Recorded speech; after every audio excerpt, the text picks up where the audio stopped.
The Global Championship, that's the main event of the year. I mean, it's everything. We've got to qualify. It's definitely really important to qualify. I want to prove to other players that I'm a top-tier player. We are playing every single tournament that we can. We just need to be aggressive, go for plays, just keep doing what we do. If I didn't qualify to Major 3 and I had to play the last chance major, I would definitely feel more pressure. I want to make sure that I qualify, and if I don't, it's kind of embarrassing in my opinion. Qualifying to the Global Championship would mean everything to me, so hopefully we can get it done. I think it could make or break my career. There is no team better than Pink and Vico. Good luck, my friends. We're all gonna need it.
This is the Global Championship. The best players in the world all battling it out.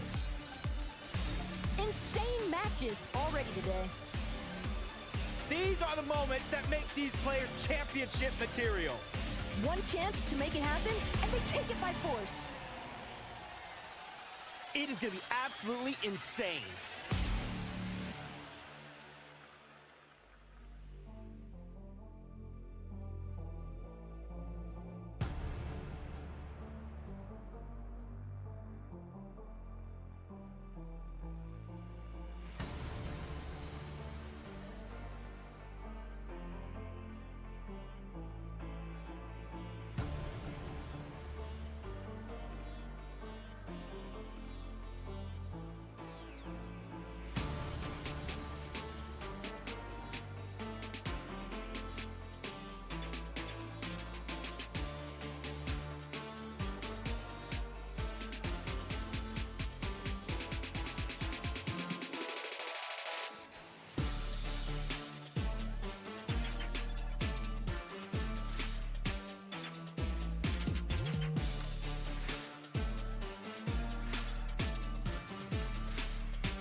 After an eventful first day of EU Grand Finals, we're back to wrap up the action. Which duos will take home a spot for GC?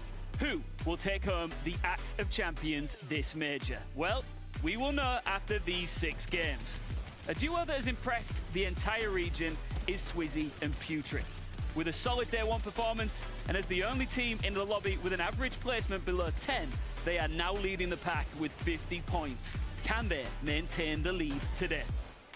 Misha and Tini surprised everyone as well, literally, as they displayed a new strategy of changing drops throughout day one, confusing their opponents and coming out on top. They're currently in the running for a top placement, and it's looking good. However, they're not safe yet. A familiar, yet still newer duo is Robin and Axforce. They have been on leaderboards every now and then throughout the last few seasons, but now they are at the top of the Major 3 FNCS lobby. Copenhagen is in sight, and so is the Axe of Champions. But will they wield it after tonight? EU is heated and the leaderboard is stacked, so you're in for an action-packed night. Find your seat on the battle bus as we're about to get started with the remaining 6 games. This is the EU FNCS.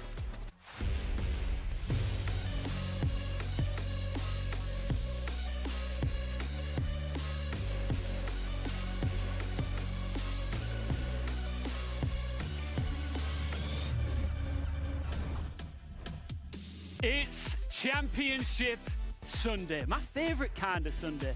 The kind of Sunday where duos' destinies will be decided. Who will make the cut for global championships and who will raise the Axe of Champions.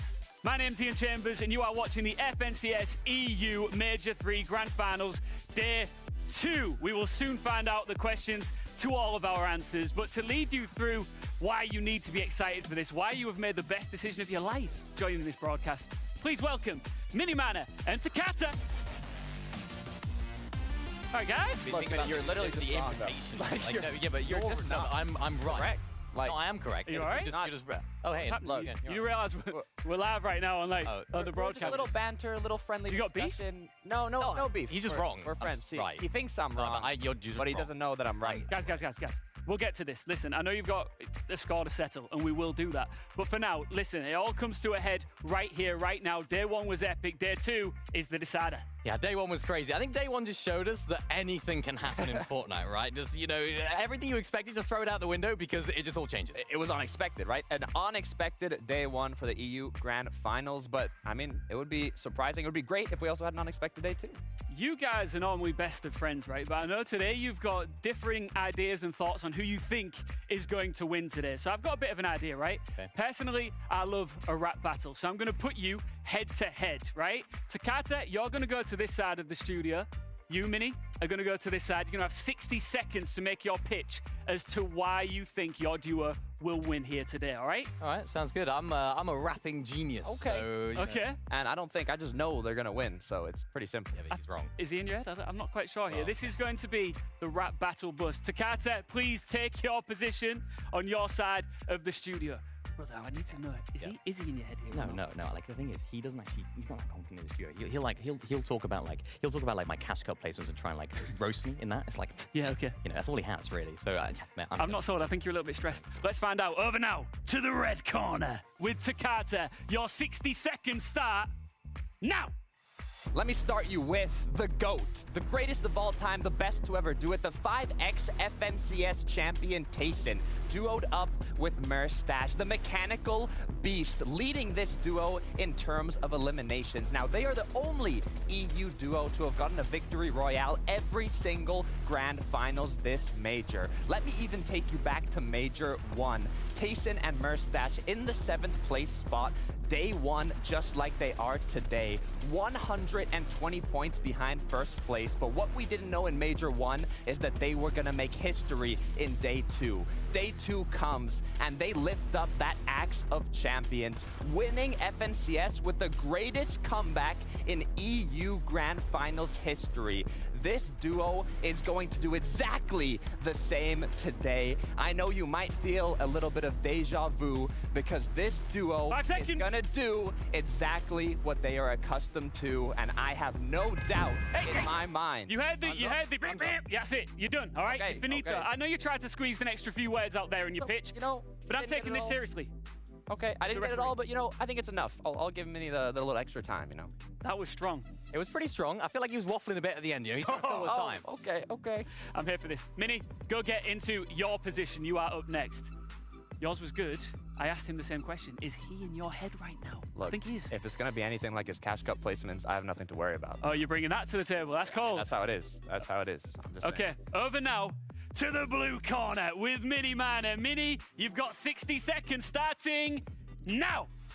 Get a dictionary right now. Look up the word consistency and you will find Cami and Seti, a team like none other in Europe with a performance yesterday that we're expecting better of. But Cami, we have to introduce him first. What a talent. He's won Gamers 8-0 build. Of course, they won the Invitational as well, but let's take a look at how they did yesterday. One of those rocky road days, but of course, 3 games inside of that top 10, making sure they can capture as many points as they can. They don't need those other 3 games. They're one of the only teams inside of that top 10 to get 0 points in 3 of their games. This is why they're one of the duos that are going to take it, that are likely to take it today, because we have Cami, we have Seti. Let's talk about Seti for a little bit. Why not? Of course, yesterday he had 42 solo impact points. In 2 of the games, he was clutching up as a solo, even rebooted Cami in one of the games as well. No matter the game mode, no matter the situation, they've done it. Chapter 2 Season 8, trio FNCS winners. Of course, the FNCS Invitational winner as well. And of course, Cami and Seti, they actually had a 5 seconds finish in a DreamHack solo event as well. These guys can do it all, and today,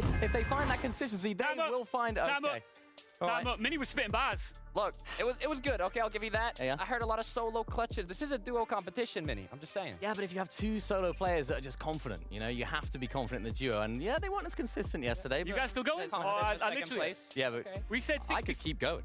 I need you two We're to be not on... I need you two to get on the same page, all right? But before we do, I'm about to reveal the winner. All right, can I take your arm, please, in your arm? Because I'm going to be the decider here. The winner is neither of you, because we won't know who was right. Maybe neither of you were right. We'll find out at the end of the play day. We've now got time for a player interview as we roll through here. Hydra and his duo are right now with us. I'm going to start with you, Hydra. Welcome to the show. This is a vital day for you. You finished 21st place yesterday. How do you want to improve on that here today? So I think today we want to catch up to the top 10 and get a chance to qualify for the Copenhagen LAN. I think yesterday we messed up some end games, but we improved overnight, so I believe we can do a good job today. Now, Trexer, you guys obviously didn't have the most ideal day number 1. What happens in between day 1 and day 2? Do you VOD review? Do you try and practice? Do you look back at games? What's that like? So we talked a lot with our coach and looked at our mistakes so we can improve on day 2, because we weren't doing really good in end games. But we did quite well in mid game, so we just have to improve the end game, then we're going to be good. Okay, I like that. I'm actually going to switch this question back to Hydro. Now, you were having a bit of trouble getting to those late games, a lot of top 15s, a lot of top 13s. What are you going to do to push that into top 10s, top 5s, and get what you need to go up that leaderboard? So we survived mid game, but then when we came into end game, we were really scuffed. We lost basically all our heals, and we were low on materials, so we couldn't really get the big points, the big placement points in the end. So I think today we will try to save more materials in mid game, so then when it comes to end game, we have more mats and can get some elimination points and maybe win some games. Trexer, where can we find you? If anybody watching right now doesn't currently follow you or know where to get you, where can they find you? It's TrexerFN on everything, basically, on Twitter and Twitch. Yeah. And Hydra? YouTube and Twitch, HydroFN, check it out. Amazing. Guys, best of luck today, all right? Thank you. Thank you. Good stuff. All right, let's keep moving and let's get into some serious analysis. So I want you guys on the exact same page here, right? Let's talk strategy. Let's talk zones. We're going to talk about 2 duos in particular, starting with the pair that finished in 11th place last time out. Yeah, it's Golden Anchor, of course. Now, I want to talk about how this duo went about actually rotating to that far distance zone. We saw lots of east zones yesterday, a couple of west zones as well, but when the zone is not in your favor, it's absolutely important to have those strategies nailed down. And even this season, we've seen a lot of teams using some interesting strategies to actually go about doing that. And that, of course, starts with their off-spawn strategy. We can see them very, very split and actually using the teams rotating from the north side in Anderson Strap to actually get their Storm Surge damage done as early as possible, because that's going to be crucial for later on. And what's key is natural mobility. These temple rifts, when you pull a far zone, you can see them instantly basing up, waiting to see where this zone pulls. And once they see that it pulled far, they heal up, use the temple rift, and use this to quickly get further into the zone and continue their rotate. What I really like about this duo, they're actually setting up for the worst case scenario. Every single situation, they're thinking, right, if the zone pulls maximum to the east here, how are we going to rotate it? And as you mentioned, Takata, they're always using this mid-map, this in-map mobility in the temple rifts. Even right here, they're actually boxing up right right next to this gas station, refarming it, and then luckily for them, the Rift Island spawns right next to them. And as you guys know, the Rift Island does have some rifts underneath that teams can use. So yet again, another max pull East zone, not a problem for them, they'll just use it. And yet again, preparing for the worst, because you never know what is going to happen. But if you're prepared, then you're going to be able to come out on top. And they did exactly that after rotating in, even finding a quick refresh, giving them those extra materials to be able to tarp out to zone with not even using the materials they had previously. Yeah, that's absolutely crucial because they were just above the Storm Surge threshold as well. And again, we see it yet again, the perfect timing on the refresh, which gives them, again, so many materials to actually go ahead and box up and take that high ground in that 8th zone. So perfect positioning for those guys in that mid game. And it's just because they set themselves up so well, just from the off spawn and the late game rotations were absolutely perfect. Just briefly, more of the same, they'll make the top 10, do you think? I hope so, and I hope they get some zones. I really do. All right, number 1, Swizzy and Putrick. Yeah, Swizzy Putrick. So this is the duo, like you said, Ian, in the first place, right now leading with 332 points. Now, this duo lands east of Citadel, and I really like their off-spawn early game strategy. So they have a split drop where they're both able to maximize looting efficiency and quickly focus on getting to that castle, which does spawn the high card. But what I love is Swizzy right here lands directly on top of the castle, and instead going to loot, instantly bases up the top of the castle to open up that vision on the environment and get those Storm Surge tags. And in the meantime, Putrick getting the most scarce material on the map, which is metal. Yeah, that's a really great point for this duo, because of course they're playing so separately, but they're making the most of the time. Having two people sat in a box is not always the best strategy. It's not always the best thing to do, but if you can have one player actually farming up those materials and one getting the damage, that is where things start to become good for this duo. Yet again, we're seeing them, of course, get that vault more often than not, which really helps them out. But again, they're using this these temple rifts to actually get towards the dead side of zone, hoping to find no teams, because of course they got that Storm Surge earlier on. Exactly. And then once they get to the dead side, they see actually one duo in the spot they wanted to base up on, so they quickly use that aggression. They had the 2 versus 1, so they claimed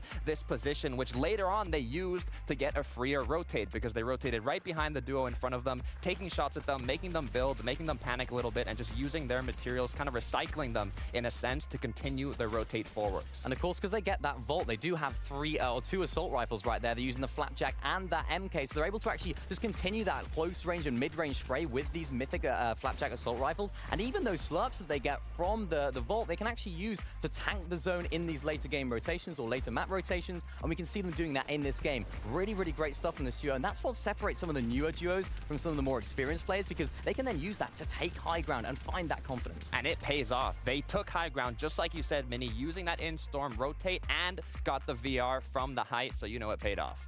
Just some of the reasons why they are sitting pretty in first place right now, which of course comes with a lot of pressure. I will say, I think I preferred you two when you were at each other a little bit, when you're enemies. Enemies, huh? I don't like it when you're friends anymore. Okay. I still think Cammy and Seti are going to do good. I just think that Mustache are winning. They had some very unlucky zones yesterday, and Tasting the Mustache had some very lucky zones. We'll see what happens. Well, I think we should expand our zone right now. You think it's just us three? Think again. Let's bring out the rest of the squad. Hey! Shayo's in the building. We got Levin 2K looking only as Levin can look. And they're, of course, our casters, as you, of course, know. And we've got our mid-game analyst who will be kicking things off in the mid-game, of course. Taco, how are you feeling? I'm feeling great. I mean, it's day 2 of Grands. This is what it's really all about for a lot of these teams. You guys know what it takes when it comes to crunch time, right? You've been here, done that, got the T-shirt. How do you still get that excitement running in? It's just another Sunday, man. Honestly, I'm not buying that. I've been here so many times now, you know, it's just another Sunday. But obviously, of course, for the players, the nerves that they have, you know, sort of exude through me at times, you know, and I try to bring that energy for them. Shayo, there is a different feeling in the air on Championship Sunday. Yeah, I channel that too, you know. Sometime may be good, sometime may be amazing when it comes to Championship Sunday. So I'm happy to see what happens next. Do you remember when we were all stood here yesterday at the start of the show? We talked about something called Levin's List. I do want to talk about that more as we go along, see if we tick any more of those boxes. But for now, it is time to kick off the second day of the EU Grand Finals. It gets big from here. Ladies and gentlemen, we're going on the battle bus. It's time for game number 7. Let's do this one last time. Game number 1 of day 2, game 7, Mr. Levin 2K. It's gonna be a phenomenal day because that first day we watched was nothing like we've ever seen before. Yeah, if you've never been here for an EU Grand Final before, let me tell you, day 2 is a very different day, a very different outlook.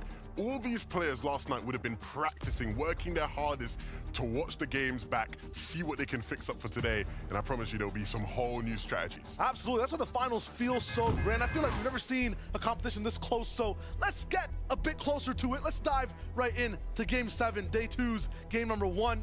It starts off every single time, every single day with Shakos and Skydune.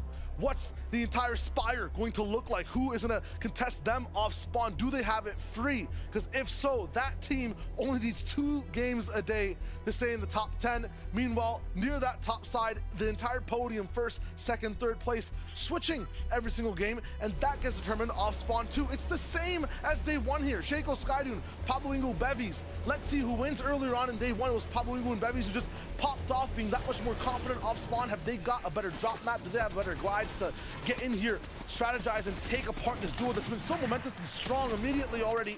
1 for 1 as 2 teammates down. Siphons will come in. Matt's be able to get played with. Fully boxed, but then broken out. Shakos is in control up top right now. Major Matt investment. Big shots from Pablo Ingo. You can't even track him inside the air. This is starting off hot. Pablo at almost 0 HP, but a shot will do it for either teammate here. He actually hasn't got the full siphon finish. No mats, no shields. He's going to back off and maybe even make it a 2v1. Not sure about this decision in total, but maybe Pablo Ingo's cooking. I don't know whether or not he will be. I think that will come whether or not he wins the fight, proofs in the puds. But the big thing here is the decision-making from Shakos was very impressive. I loved how he saw both knock bodies, instantly went for the finish to try and get those cypher mats right. He got the finish, instantly started to build. Before the mats were even in his inventory, he went to build. Those off-spawn instincts on point. Off-spawn instincts also changing in total for Tini and Misha every single game. I think there was only one game where they had the same drop.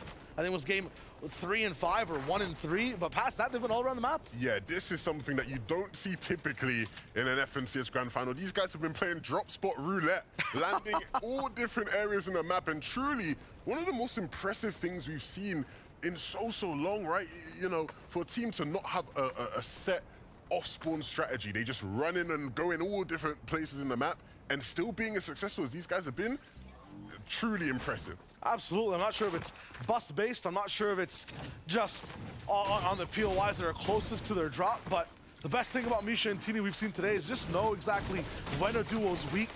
They're very confident in pouncing, and they have the perfect timing in starting fights on Day 1. Hopefully they continue that into Day 2, and end games get a little bit more consistent, because that's the only thing that's separating them all the way from first place, top of the pack. Meanwhile, Vidil, Savage, Issue staying alive together totally in the game, but we've seen some great things from Vidil so far in terms of trying to keep these guys in the competition. Yeah, I think the problems we've talked about with this duo over the course of the season have materialized at times throughout these games. They've also had some moments where you could argue they were just truly unlucky, as will happen in any battle royale, but ultimately they have to sort of reboot and come back today stronger with a new mentality, a clear head. Something we did see yesterday, which we're seeing again here, is Archie trying to take a fight to Vidil. This time, though, it looks like it's going to be a fight he wins. He obviously has Jakey fan with him to back him up this time, instead of it being just a straight 1v2. And yeah, it looks like a matter of time before Vidil goes down. Vidil has no mats whatsoever. Archie's on that same vibe, but a little bit of a bait and switch. Nice for Archie, picking it up. Speaking of Archie and Jakey fan, they've come in today again with new strategies and new approach. Yesterday, they were being coached by reigning FNCS champion Veno. This day, they are coming in being coached by Destiny's Jesus and Bloomy. Okay. You know, a bit of a downgrade in the pedigree of the names, but trust me, if you know Bloomy and Destiny's Jesus, they both know what they're on about, and I'm sure they will be leaving this team in a better direction today, one that will help them recoup a lot more points. So we'll see whether or not that pays off for them. Less pressure, maybe a little bit less noisy. Who knows? But definitely a lot less noisy than Archie and Veno arguing at each other all day long. So, hey, good content though. As is the gameplay you see when Swizzy and Putrick are on your screen. The best so far on Day 1, and they haven't been too flashy. I feel like this has been the most consistent we've seen a duo on Day 1. In every end game, they might not be winning every single game, so to speak, or inside the top 2 by any means all the time, but the best thing about them is that they're there grabbing up placements, doing really good at getting elims as well. So far on the day, They look to be having business going as usual. High base looking for surge tags. Merstash hide on bush, also on your screen. 7th place overall. They're about 100 points behind first. But if you guys have ever watched this duo, day 2 is a rocket ship for them. The winner of Game 7 has gone on to be crowned FNCS champs in every EU major this chapter. That's crazy. I guess we just wrap it up after this game then, right? Yeah. All right, so whoever wins this game is the FNCS champion. Let's just wrap it all up. No more need for any more games, right? I feel like we saw that stat last time, and it was like just in major 1. Yeah. And we said that, yeah, let's just wrap it up after this, jokingly. Jokingly. So this time, I think it's serious. Yeah. We can actually wrap it up. Well, look, who would you want it to be that comes away with the win? Of all the teams who are up there, of course, it's still very close at the top. What team would you want to see take it home? I like the entire storyline, the up-and-coming one of Blaha and Mixon. And I feel like they've earned their way up to a nice win inside the grand finals as well. If they get this one, I feel like that could be a definite thing that happens. Very consistent. They capitalize with the best teams end up making mistakes. A nice game 1 win, we move on. You know what? This team here on our screens that are fighting right now, I would not mind seeing them take it all home. Drop spot roulette into FNCS Grand Finals win is just like unprecedented levels of insanity. And that's what I'm all about. Some people look at it as chaos. Maybe you could consider it a bit of organized chaos, right? Because I guess these are the moments they thrive in. Teeny and Misha, they love to be in fights with people, love catching people off guard. And so if you can load into a lobby and never actually know whether or not you're going to be contested, it plays right into their favor. So Lockstick AS also have to deal with so many other people over at Bastion, but looking at it today, it doesn't look to be that congested. There are about 3 different teams fighting here at a time before. Sometimes it was Tini and Misha. They just go for a little bit of search. You gotta take note of that too. Brutal Bastion, a hot drop, right, has that bonus loot. I'm wondering if they're just following POIs, maybe landing around them that have that bonus loot, and choosing that as the marker for where they want to land. Yeah, that's been the main goal for them, right? Yeah. It's where they can attack vaults, get to have easy access to caches when those start to spawn in, right? They're, you know, again, it's not just completely random. They're not just saying, hey, we're going to land anywhere on the map. There is definitely an element of organization to the chaos, right? So, yeah, you're right. You know, it's not completely random per se. And hey, maybe we'll see now with their success, more teams trying that approach. Who knows? That's a dodge having people, you know, stay at your POI 24/7. I mean, if you're Jakey, maybe you're thinking about that. Yeah, for sure. Jakey obviously yesterday didn't have the best time off spawn against Blaha and Mixon, and so opting to move away. And that's what happens a lot of the time, right? Players say, look, day 1 didn't go our way off spawn. Let's try something new day 2.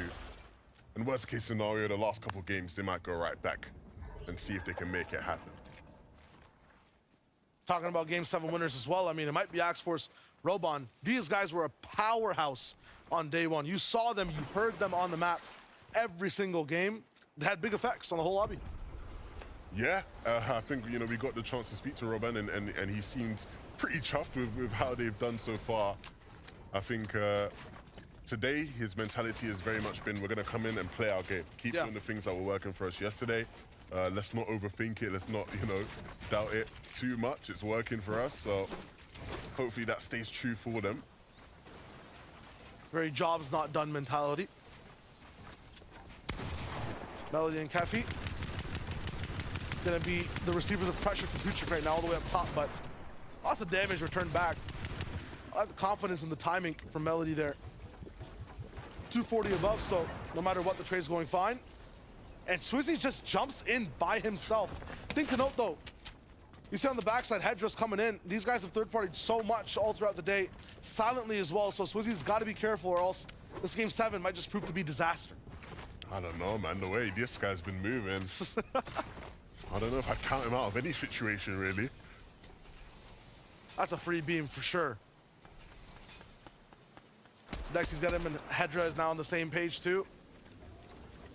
No knocks, but some nice damage. Yeah, that's what it's all about, getting some damage off earlier on. They're sitting at a very nice spot in terms of their surge. Might be a little bit early to say because I've just seen like 200 above, 300 above, and the stature of players slightly different. But the game one today versus the game one yesterday looks vastly different. I don't see panic. I don't see disarray.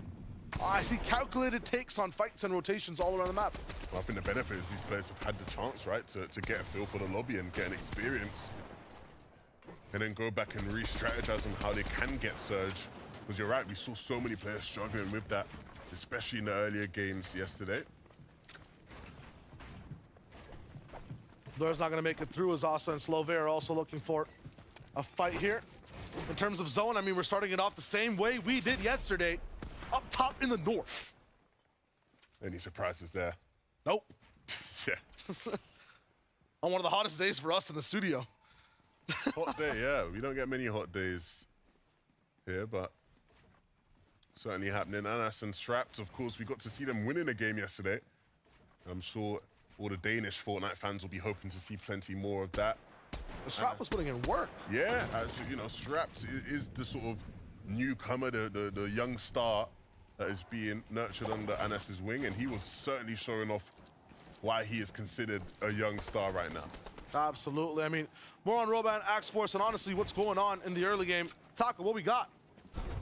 Well, Shayo, Robin and Axe Force started off today in a third place position, and a large credit to that is here at Kenjutsu Crossing, they don't waste a single second. From the moment that they touch down at their drop spot, they instantly prioritize sitting inside of that capture point to not only get the loot faster, but instead of immediately collecting the loot, they choose to optimize their loot path instead. They even take an opportunity to try and traverse over to Neon Bay Bridge, but didn't have any success with any surge shots, so instead, they travel further up north from Kenjutsu Crossing. There, they're able to acquire a hollow chest, get an epic mammoth pistol, and an even better surge shot, but they're gonna need more damage, and they're gonna need to keep the rotations up high. So let's see what they got. I think one of the biggest sort of things I noticed from a lot of teams yesterday was just not rotating early enough. Yeah. Some of the zones were a bit wild. I think the analysts alluded to it. And a lot of zones that players probably haven't got as much practice on compared to others. And so the timing of rotations were a bit off yesterday, and I think we'll see a big change in that here today. This is something we can certainly expect to see more today. Teeny and Misha going for that island. Of course, they want all the loot, all the slurps they can get, and they will certainly fight for it. Where they had the most trouble is when Pablo Wingo and Bevies actually made it off spawn. They prio this Rift Island so much and will actually box fight so early to get prio on it aggressively. But with them not in the last 4 games of yesterday or the first game today, Teeny Misha get that space to keep moving. Deox and Kid have been pushed, aggressed, and honestly silenced over and over again in every fight they've taken that I've seen. Yeah, and this is going to be one of the best opportunities for them to fight for this island, right? The zone pulling towards the north, the island pulling in this brutal bastion area. It gives them a chance to play for it. The problem is there's a lot of other teams that feel the same way. Hey, we're not ever really going to see this here. And so let's go for it while we can get them extra points. Best part about prioritizing this island as well inside the north zone, from what we saw yesterday, the 2 zones that were kind of all centered around Brutal, Rift Island stayed in the zone till about zone 8 almost sometimes, right? So if you're up here, you get to live here for a long time. Teeny Misha's trying right now, actually getting so close to shots here. They're actually going in. They're on the other wall, so not sure about this, but Misha, missed opportunity. This has to be a forced fight because of Surge, because that is just not an optimal type of fight to take. That's not the best box to push at all from Deox. Even with Surge stressing you, Teeny was ready and waiting, the patience on point for him just to open up a cheeky little window at it and deal the damage. A nice little bait and switch almost from that duo, but yeah, Cade now just left in a situation he never really should be in. But he's still fighting, he's still kicking. I don't know, she just trying to build fights in AC Podesai at that point. That is such a, I mean, 2 metal walls, not even spraying beforehand. Built in the sky instead, but we'll see what Cade can do. Not much, Goomba stomped, gone out. And that will leave a pathway for Teeny and Misha to be able to claim the island. And you can see the flag just slowly being raised. Oh no, someone else is contesting it right now, I believe. Okay, no, they will get it, of course. I thought somebody else had jumped in last second just to pause it. But they will claim it and they'll get the extra points, which again, just works out beautifully for that duo. Shoots them up straight to second place overall between the 2 days. Now they just need to get a nice 30-point lead over Futric and Swizzy, if possible, this game. That's what they're going to be aiming for. Kali Fasroki, a very disruptive duo in every single major, in every single instance, no matter which team they're on, they're just always causing havoc. Yeah, I think the good thing about that duo is that they are a team that can be very proactive when need be for Surge, and you can see them obviously camping in the bush there, looking for tags. Some of the South Tide teams just having a bit of timing trouble coming in, but it's just so tough. All these chasms and valleys, you're not going to be able to cut the way you want to. Got to look out for these bases up top too. If anyone ends up hearing you, seeing you, you're in a load of trouble trying to get up. I think the good thing is, though, for those South teams is that some of those valleys allow them to just sort of rotate through with some relative ease. Lucian's still not able to make it into zone, but the problem they'll face now is recouping some of their mats. They need a bit of brick, and to be fair, brick is the most potent material where they're at now. Kami and Seti, a different version of a team rotating in from the south, and their pathway to it, they're going to opt for a rift in the jungle that allows them to glide all the way in. We'll see whether or not this next zone pulls further out of their favor. It actually pulls north. Nice. Probably does benefit them quite a bit. You see them changing the path of the way they glide in now, going straight towards that safe zone, flying and gliding over all these teams beneath them. And they're not even really ducking and weaving with their glide. Nobody's looking at them at all. Yeah, all the teams that could shoot them are right below, but they see their chance to move first too. Say just gliding in a straight line. Honestly, I cannot believe what I'm seeing. He's just glided in a straight line and no one's taking a shot at him. They just know. They know the timing's perfect. They get straight into the mud too. They can get deeper inside Shady. That's exactly what Kami's trying to do. Seti popping a few more shots to cover him as he moves. Malibuka Thomas says she don't have the benefit of a rift, don't have a benefit of damage either. This is the roughest I've seen their position. I feel like I can't really agree with you there. I feel like we saw them in so many rough situations yesterday with late rotations, bad timings, maybe not down on Surge as much. Yeah. But this is more of the same from what we saw from them yesterday. It's the reason why this team isn't currently sitting high enough in the leaderboards to where you'd expect for them. And as much as Thomas we know is a crazy aimer, that is not going to be a fight he's going to win. On to the next game for that duo. Here with money making for Nayano, fighting for Surge and doing it well, way above, and they actually picked up Lush. Blender box over there as everyone's trying to make sense of what to do. Meanwhile, Chicho, Trulex moving in. Very nice builds to make sure you're not getting shot too much as you move. I think in this rift, you're going to have to move around a little bit. You can't white line the whole way through. Yeah, I guess the only thing that allows them an inch of safety is the fact that there's a bunch of other players rifting with them. So many players. 40 players almost. You could the sound of the rift keeps kicking in. You got your island party, Levin. That's island party. Yeah, look, that is the island party we've been talking about. Everybody rifting. Another one, I just heard. 2. Wow. So many players in the sky, and that's why they are, in the end, able to just sort of white line and straight line their way in. There's so many targets for people to take shots at that allows them to sort of go away unscathed. Kylie, the one player in the whole lobby that missed the rift. This is so sad. Ooh. Able to move though, very last second. Met spawn, cheeky shot, not really gonna be able to be taken. He's taking surge damage as well. I mean, hit the reboot just to pay respects? No, it's all good. Happens. It happens.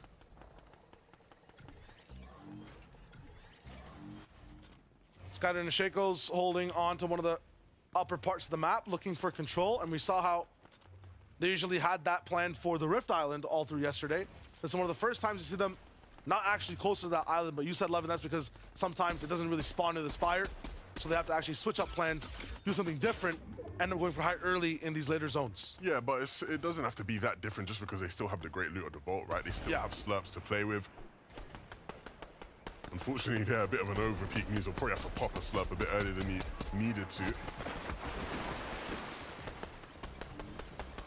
Machete pulls over towards the glaciers once again, so everyone has to go all the way back. But the issue with this one is that there's a very big cliff separating shady and then moving back into that winter type of zone. So anyone on low ground has to be very wary of what's going down.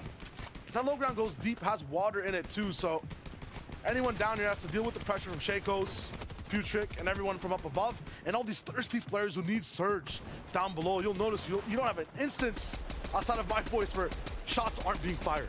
Yeah, such an awkward terrain to really get Surge from. You see everywhere, every angle that Hedra tries to look at, there just wasn't really a clear and obvious place to take shots at somebody from.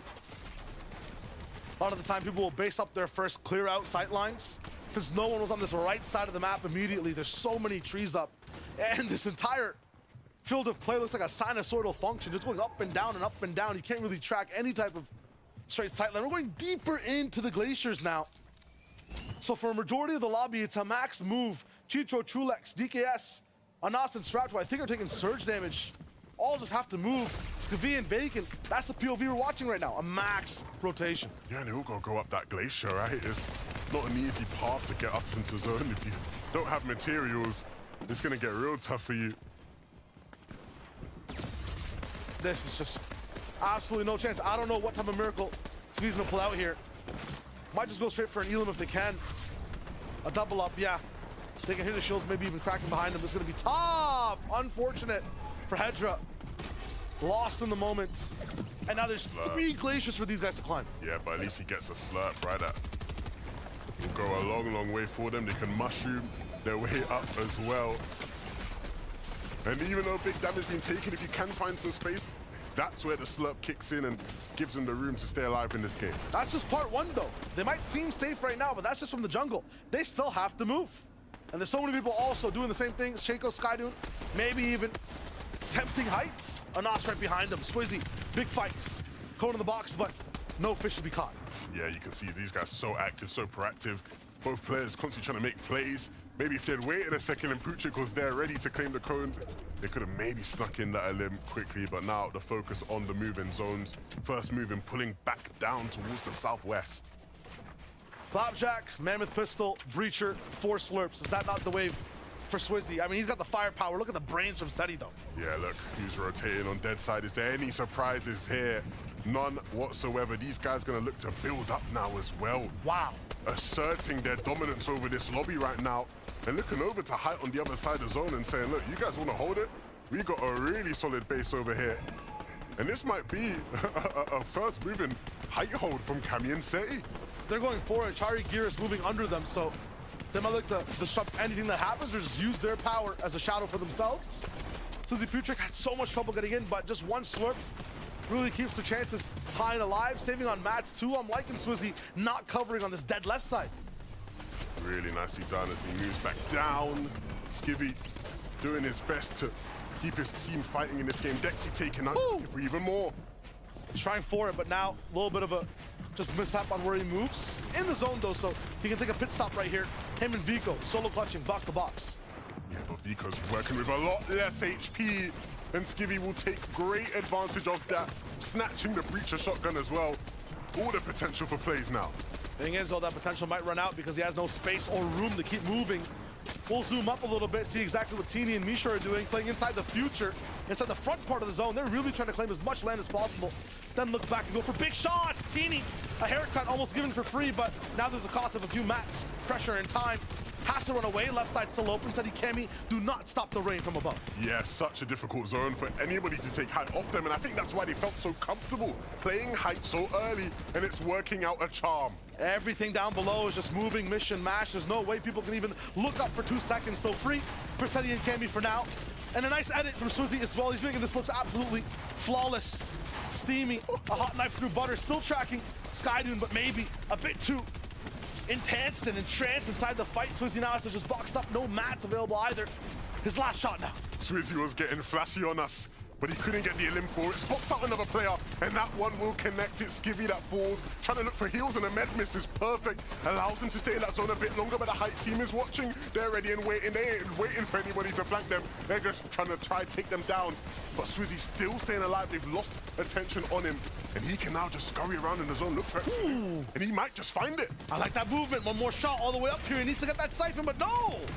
Even for 1 second, Seti does not let him go for free. These guys are online from above. And they're going to still keep it going. All the pressure on these teams down below. And Chicho going to be forced to run into this low ground team. He's been squeezed, exhausted to get to this point. Goes all the way towards the right, finds some legs, but doesn't connect here. Ooh, magnetic towards the left and has the room to move right as that player heals. Can't pop up and gets the next shot. Chicho, how are you alive? How are you doing this? Doesn't matter. So many mats to work with, 2 more boxes to build. He's earning this 3rd place. Backside of the zone, and Chicho is cooking. He picks up another. Chari's the one that goes down, and he's looking for Giras as well. How has Chicho done this? He's made it happen, and it looks like it's a 2v1 now. Zaluka up top. We have Kiri is there too. Chicho. This man is online, not sure how many mats he has, but that's going to be the difference maker. No chance for him as this high ground team usurps the lobby leaders who were pushing through and wins that first game. Kiri has managed to do it. They took height incredibly late. Seti and Cammy looked so strong up there. But all while Chicho was going ham down below, they snuck up there and took it for themselves. No idea what Pings has changed his name to, by the way, but fair enough. EU Fortnite Classic, regardless, though, a big win for that duo. That's just huge. I mean, there's going to be so much talk about how they got this height take. This is just huge on top of Seti, all the way inside that 10th, 11th zone. And then past that, I mean, Chicho just carved up a masterpiece on low ground. That's a very fun, exciting back and forth type game. Look at Kiri popping off. Yeah, you see the emotion, how much it means to them, because these guys had such big expectations. They were dreaming of a top FNCS performance, and it looks like that dream is coming alive now, Shayo. Hey, talk about patterns. Every Game 7 winner this year in this FNCS has been the champion. So, who knows? Kiri, big up. They might be taking it home. They might be taking it home. Let's not get too ahead of ourselves, so we're going to give it back to Ian to break that game down. Lev and Shayo, thank you very much. Things you love to see, right? Kiri popping off on the player cam. He was a lot more calm and composed when we had him on the show yesterday for a little bit of a chat, but he was extraordinarily confident, and rightly so. Yeah, definitely. I mean, we spoke to him yesterday. He said sometimes he'll go to the gym before. He's a little bit nervous yesterday, so he didn't. Maybe today he's been lifting those weights because he's lifting the lobby. Yeah, he's full pumped up, ready for the first game of the day, Game 7. And like Shayo said, based on history, Game 7 winners went on to taking home the whole FNCS of the major, so you never really know what could happen. Do you believe in that? Do you think it could happen again? I would like to see it happen. I think this team have what it takes. We talked about them a lot going into this weekend, about how good they are, how consistent they can be when it comes to these sort of late games. And even like going into this this weekend, they had a really, really solid week number 3 in terms of the weekly qualifiers. So lots of big expectations on this team. And it was one of those teams that we didn't really speak too much on before that. Yeah, they really took height at the perfect time, too. I was looking, Cammy said it the whole game. I saw Mini Miner smiling his prediction, and then all of a sudden, the game ends. We look up. Kyrie's just up there. They take it. It is. I know we said it there, but when you get that insight, the player cam, the footage of the reaction, it just goes to show that momentum, that power it gives you, getting that first win on the board on day 2. Yeah, it's not even just the points. It's not those eliminations. It is that mental side of things, that motivation. It's that realization that, you know what, we can actually do this. We can actually push for those global championship spots, maybe even go all the way as well. Maybe. You know, it's all up to the upcoming matches. But like Minnie said, they've got the motivation. Yeah. They're all fired up. And now it's just make it happen. A lot of opposition stand in their way over the next 5 games, though. So let's take a look at the standings. The lay of the land at the top of day 2. And as you can see, Swizzy and Putrick maintain their spot at the top of the leaderboard. But there is some movement amongst them, especially in the mid between 1 and 10 there. Yeah, there is. I mean, Swizzy and Putrick did a fantastic job in that end game, particularly Swizzy hitting so many crazy damage shots, just keeping their team alive. And that's what you need in this situation. When you're a team at the top of the leaderboard, you need those solo clutches. You need to try and clutch at any placement points and, of course, elimination points that you can. And Swizzy, what a performance. Yeah, and you can see how looted up they are. Mythic Flapjack, double inventory with the Mythic Slurps. They, just like we reviewed in the pre-show, did their early game route, got their Storm Surge early, got their high card, got their vault, and set themselves up for an incredibly strong end game to continue with that consistency, which is exactly what they have to do, being in the first place spot. spot. I love Swizzy right here, using this Breacher shotgun exactly how it's meant to be used, playing just a couple of boxes away, getting that damage off from that range. Of course, it only has one pellet, so it's going to do guaranteed damage, and he couldn't quite make it happen at the end, but a solid 6th place finish for that team. That's really going to get them off to a good start here. Absolutely, and Chicho right in the depths of that end game. Yeah. Phenomenal performance. Yeah, I mean, a lot of changes on the mid half of this leaderboard. Even our game winners, Kiri and his duo partner, went up 21 placements. But let's look at Chicho here, a little highlight from their game. You can see legendary loadout and a legendary play style. We saw what he was capable of in those last moments. That solo clutch was looking like annihilation. Yeah, I mean, this is just something that we talk about when it comes to this duo. The consistency throughout. They haven't actually picked up a victory royale yet in these first 7 games, and that's just typical Chicho and Trulex. Even all the way back in Chapter 3 when they were landing at Rocky Reels, it just screamed consistency, and that is what we're seeing yet again. They're making these end games. Chicho doing a fantastic job. That mantle elimination, absolutely beautiful. We were going crazy in the back here. And of course, 2nd place for this duo, not a bad performance at all. They're now in second, well, they are still in 2nd place, holding on to that placement. Solid start. Yeah, I mean, we look at the standings again here. A lot of this is about maintenance, especially if you can start and hold on to your position somewhere amongst that top 10, then you got off to a good start, and we saw some teams do that here. Yeah, it's absolutely right. Of course, Misha and Teeny as well. I mean, the caster spoke about them landing at different drop spots every single game. Who knows what they're going to do? They're just pulling it out of a hat and saying, yeah, we'll land there and see how it goes. It's working, though, isn't it? It is. I mean, they're in 3rd place playing the roulette drop spot mini game. I don't even know what they're doing here, but it is working. The leaderboard in the top half is incredibly close from 1st to 3rd to 4th. Anybody can take it home. Even just in the top 10 in general, anything can still happen. I see Cammy and Seti there as well in 5th place, maintaining that consistency like we know that they love to do.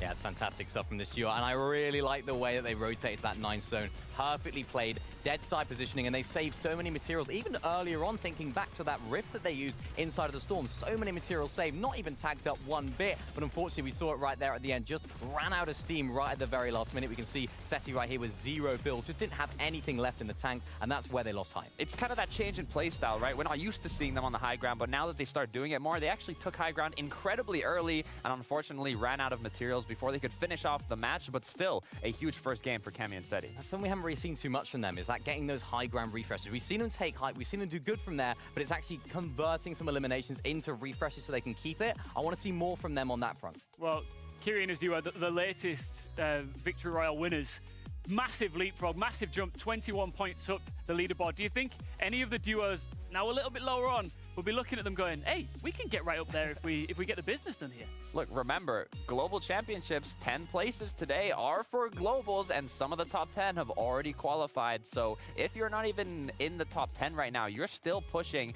for that global championship qualification spot. Yeah, I think even if you're in anywhere inside of that top 10 right now, you still have to have your eyes on that 1st place spot. You still have to have your eyes on as high a placement as you can possibly get, because even if you do, get into that 1st place spot, you're still qualified for globals anyway, so you might as well push for the win. You might as well try and make the plays, but don't make too many risks, because of course, you don't want to still end up in that top 10.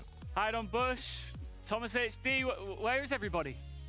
I don't know where they are, but all I know is there's still more matches to be played out, and like we were saying, anything can happen. Anything can change. A lot of our big hitters aren't in right now, but of course, that's why they're big hitters. They have the experience, and I expect some teams to be creeping back up into that top 10. I think the more experienced players that are in this lobby, I don't think any of them are stressing too much after that first game, really, right? I know that obviously, if you set yourself in good stead after game 1, that's great. But if not, you don't need to panic too much. I mean, we saw it. You highlighted it actually in your little piece there at the beginning, Takara. It was actually, wasn't it Tayson and Mersash actually in 7th place at the beginning of day 2 in Major 1. So they can do it too. I'm going to put the pressure on you two really quickly. Who's taking this one? I'm keeping my word. Hide in Bush, Merstash, they're coming back. All right, good stuff. Thank you very much, guys. As always, let's keep the bus rolling forward. It is time now to throw you into game number 8. Let's go. The EU Grand Finals continues on with firing force, and I feel like that game 1, if it's anything about what happens today, we're in for another crazy chaotic day. Yeah, I think it was good to see, though, that clearly teams have gone yesterday figured out what was going wrong, and certain ones have found that right formula. A couple of us still need to work on things, right? But we have the games to do so, and so hopefully we start to see people pick it up. And that first game, I feel like a rift saved so many people. Is that available again in this game? Big question, because if not, we're in trouble. Infinite rifts. I feel like every 5 seconds for a period of the game, it was just rift. But that's what it is, right? Players trying to make their best rotations in. It was such a difficult zone as well. I think I doubt we get that many more difficult zones, but now that I've said that, every zone will be just like that.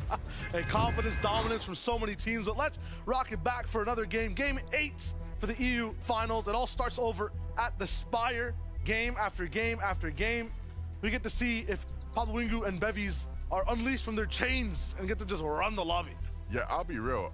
I think Pablo Wingu and Bevies, if they just were uncon at the Spire, I think they just win Grand like, so easily. Yeah. Like I think it would like be like a 300-point blowout. Like I'm not even kidding. Like they played 2 games and they had a 50-point lead, and like they have just looked really good this season. Like I just think they just win Grands realistically. I feel like Shakos and Skydivers are just plot armor for like the rest of EU. If they're not in the lobby, everyone else is in trouble. Yeah, for sure.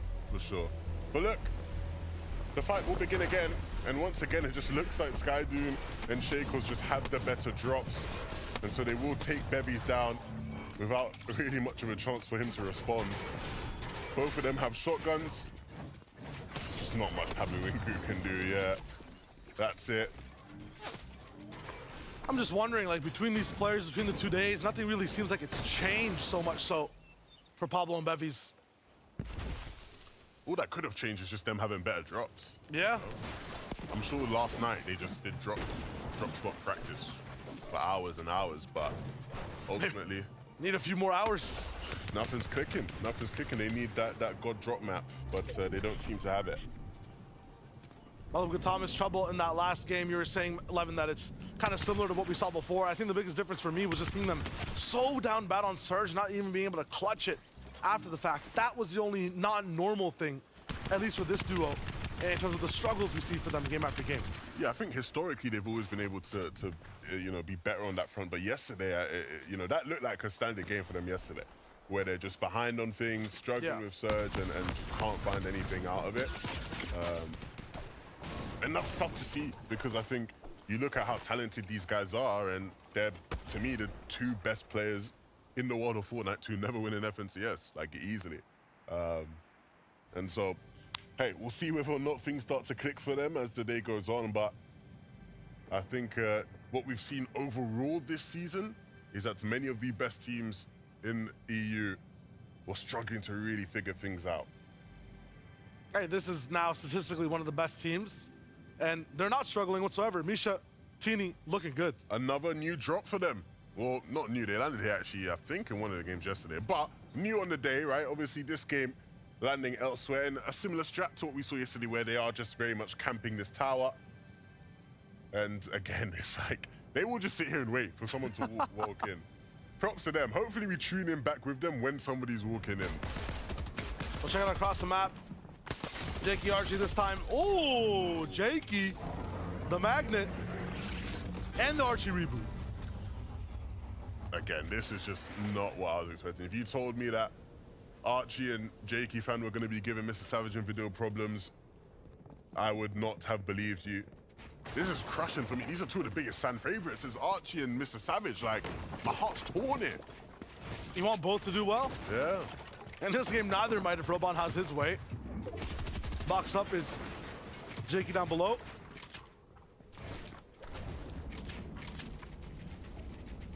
This is going to be tough. Hunt down 2, and Archie doing a good job of actually getting some cover fire down. This fight will last just a little bit. They got Zora next to him, so they'll be able to keep moving. Another right side, north-ish type situation, looming in the distant future. Now we're getting close and personal. Roban breaching through these walls, trying to get it done. He's gonna take him. We're on 2 fronts. I mean, I feel like Archie and Jakey is gonna make a move soon and hit a nice shot to at least stop the momentum these guys clearly have. I mean, they probably weren't ready and prepared for this fight, but they just have to make it happen. And a nice peek from Archie. Misses that shot though, and that will cost him. He could have maybe survived. Jakey fan went down, but if Archie had been able to make it a 1v1, there was always going to be some element of hope, but Robin and Axforce get the job done, like you said they would. They are so confident in those types of fights. If you never check them, they just keep building so much momentum. You get out-pressured. There's nothing you can really do. It's really fun to watch that duo fight. Misha and Tini, we missed the surprise jumper. No elims right now. No mats either. They're kind of all in for this strat. And if it doesn't work out, how do you bring your game back from here? I mean, there's so many teams. You saw that map update around Brutal Bastion. Loot's basically gone at this point. I still know somehow these guys are gonna get like top 3. I think we know how, man. They're just gonna fight. Like, what more can they do? They just gotta fight. How do you fight with no mats? They ain't got the loot. They just gotta fight. Jump in box. You know what I'm saying? Like, true. That's all they can do. Let's check out and see if their stealth roll was good. Yeah, so they did try to sneak, but apparently it didn't work, I'm guessing, because they ain't got their limbs. Let's look. Yeah, he was alert. Yarko was aware. He's already had some beef with them in the past. I'm sure every building he enters now, he just knows there's a chance Misha and Tini could be there. Gotta have anti-Misha Tini tech. No more doors, break walls only. Break walls Every building across the whole map, all of EU. How many doors were open? I need to see the stat. It better be 0. Yeah. Can't take any chances with those guys around you, right? Definitely.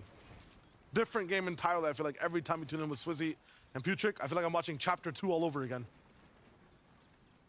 Well, yeah, Swizzy's very familiar with the Citadel, right? He used to land here with Shimoki, and so very much should understand Surge, and I think that's been part of why they've been successful, because he does understand Surge from this area of the map. He has a good grip on it. Conversation frantically just trying to get into the next zone. They're looking to see if they can bring this day back from the shambles that was game number 1. Fight starting already. Thomas is trying to track his way through it. But no mas for now. He's gonna just hit that reset button, reload up, and try again another time.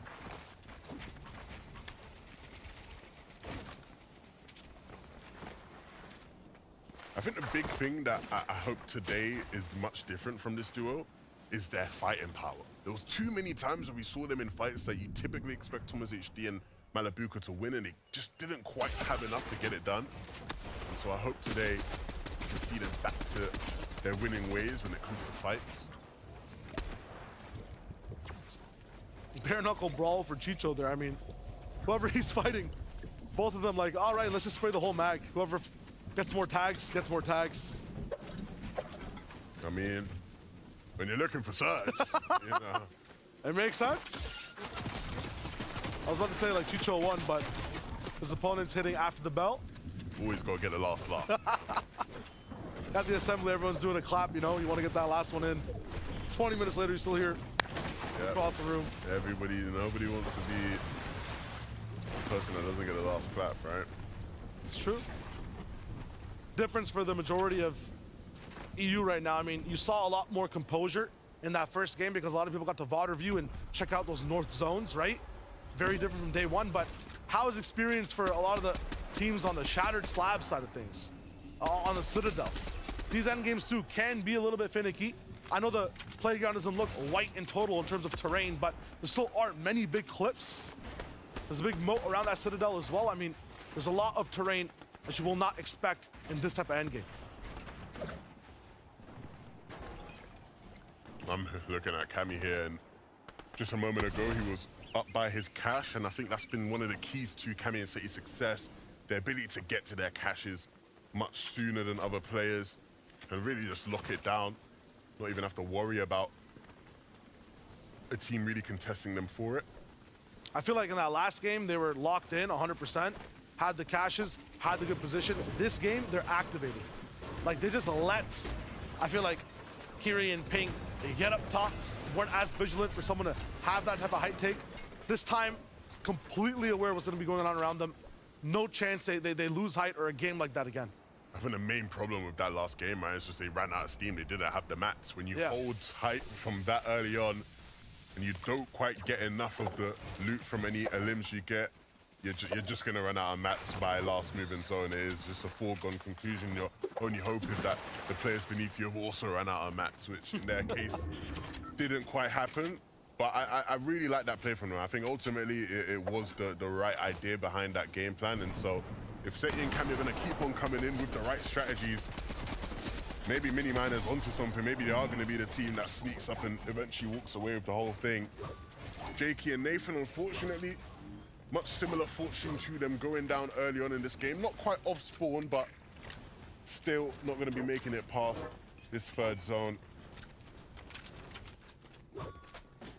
Kali Fastroki is going to be able to just eat good in terms of getting some extra metal, siphon mats, some points on the board. Escort Trippin, meanwhile, still just hitchhiking across the map, base to base. Up inside the jungle once more. This team's been very interesting. I feel like, you know, depending on the game, they look to be completely on the same page, locked in, moving really well, or they're just climbing back from a monstrous, like, gap between them and everyone else in Surge. I'm not sure if it's zones that have to do with it, but the day one was a bit unorthodox with where they had to go. Can only hope for better games on day two. Put aside Snazy, put aside one of the coolest clutches we saw in day number one for the Victory Royale. He wants to keep that momentum going, but we need some consistency from these guys now. It can't just always be a flashy play outside of Glacier. Need some hard-hitting strats that work well for them game after game. Yeah, 100%. And I think they'll very much know that. I'm hearing though, Shio, that we had a sneaky beaky play that we missed out on, so we're gonna send it to Taco to update us on that. What happened, Taco?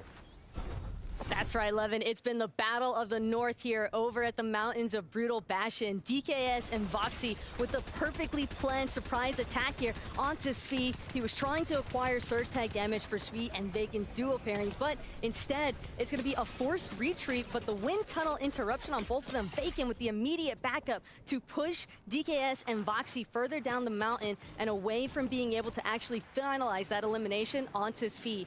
However, that puts V and Vacant in a really awkward position because now they have to rotate. Now they have to look for a different sort of surge strategy if they want to find themselves. So it's a launch pad out, heading further north, looking to travel dead side and see what they can do. Shout out to Svi for being able to get out of that one alive.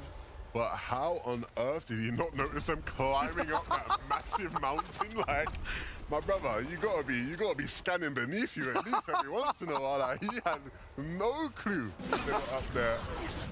My oh my. He's got some like crisps in one hand, other hand's on the mouse looking at people flying. He was chilling. He was chilling up there. This is what I want to see though, Shia. Look who's up on the Rift Island. One of the first times we've seen them really fight for the flag. Malibuka and Thomas clearly want to change their fortunes today. 4 teams now, 5 coming in very soon. And yeah, the last time we saw them on top of this island, they're on top of the house. Looking like they were relaxed kings, yeah? I think we got 7 on it. 7? I think that's like two different sets of arrows landing on it as well. I'm not sure if I'm hearing brick falling or rifts popping now. Oh man. But more teams are on the way. There's another glide. 8 teams! I said I wanted to see 10. I said I wanted to see 10.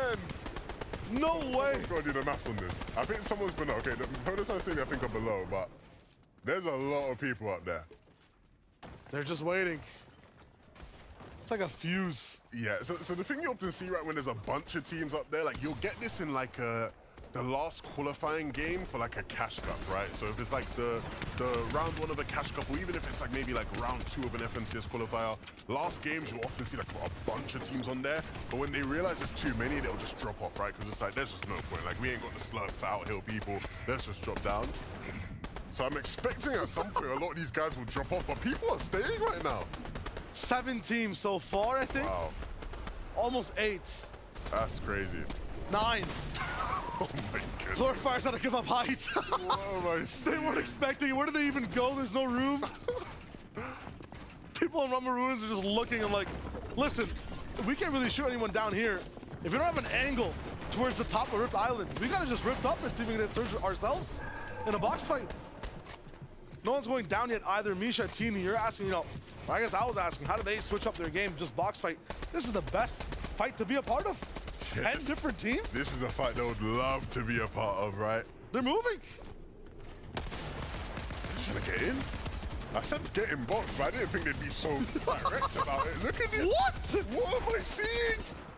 He gets hit for 160, still keeps moving forward. Misha does not care. And somehow Teeny's still alive. They did this in front of 10 other teams, 4 of which are on their layer. That shouldn't be possible. Again, dropped down, but got to pop the slurp, so Misha is looking healthy. Malabuka activated too. I think that's Teeny trying to run away. Not today, not this time. And now you can see the confidence rolling through. Breacher switch up. Malabuka's looking strong. Very strong.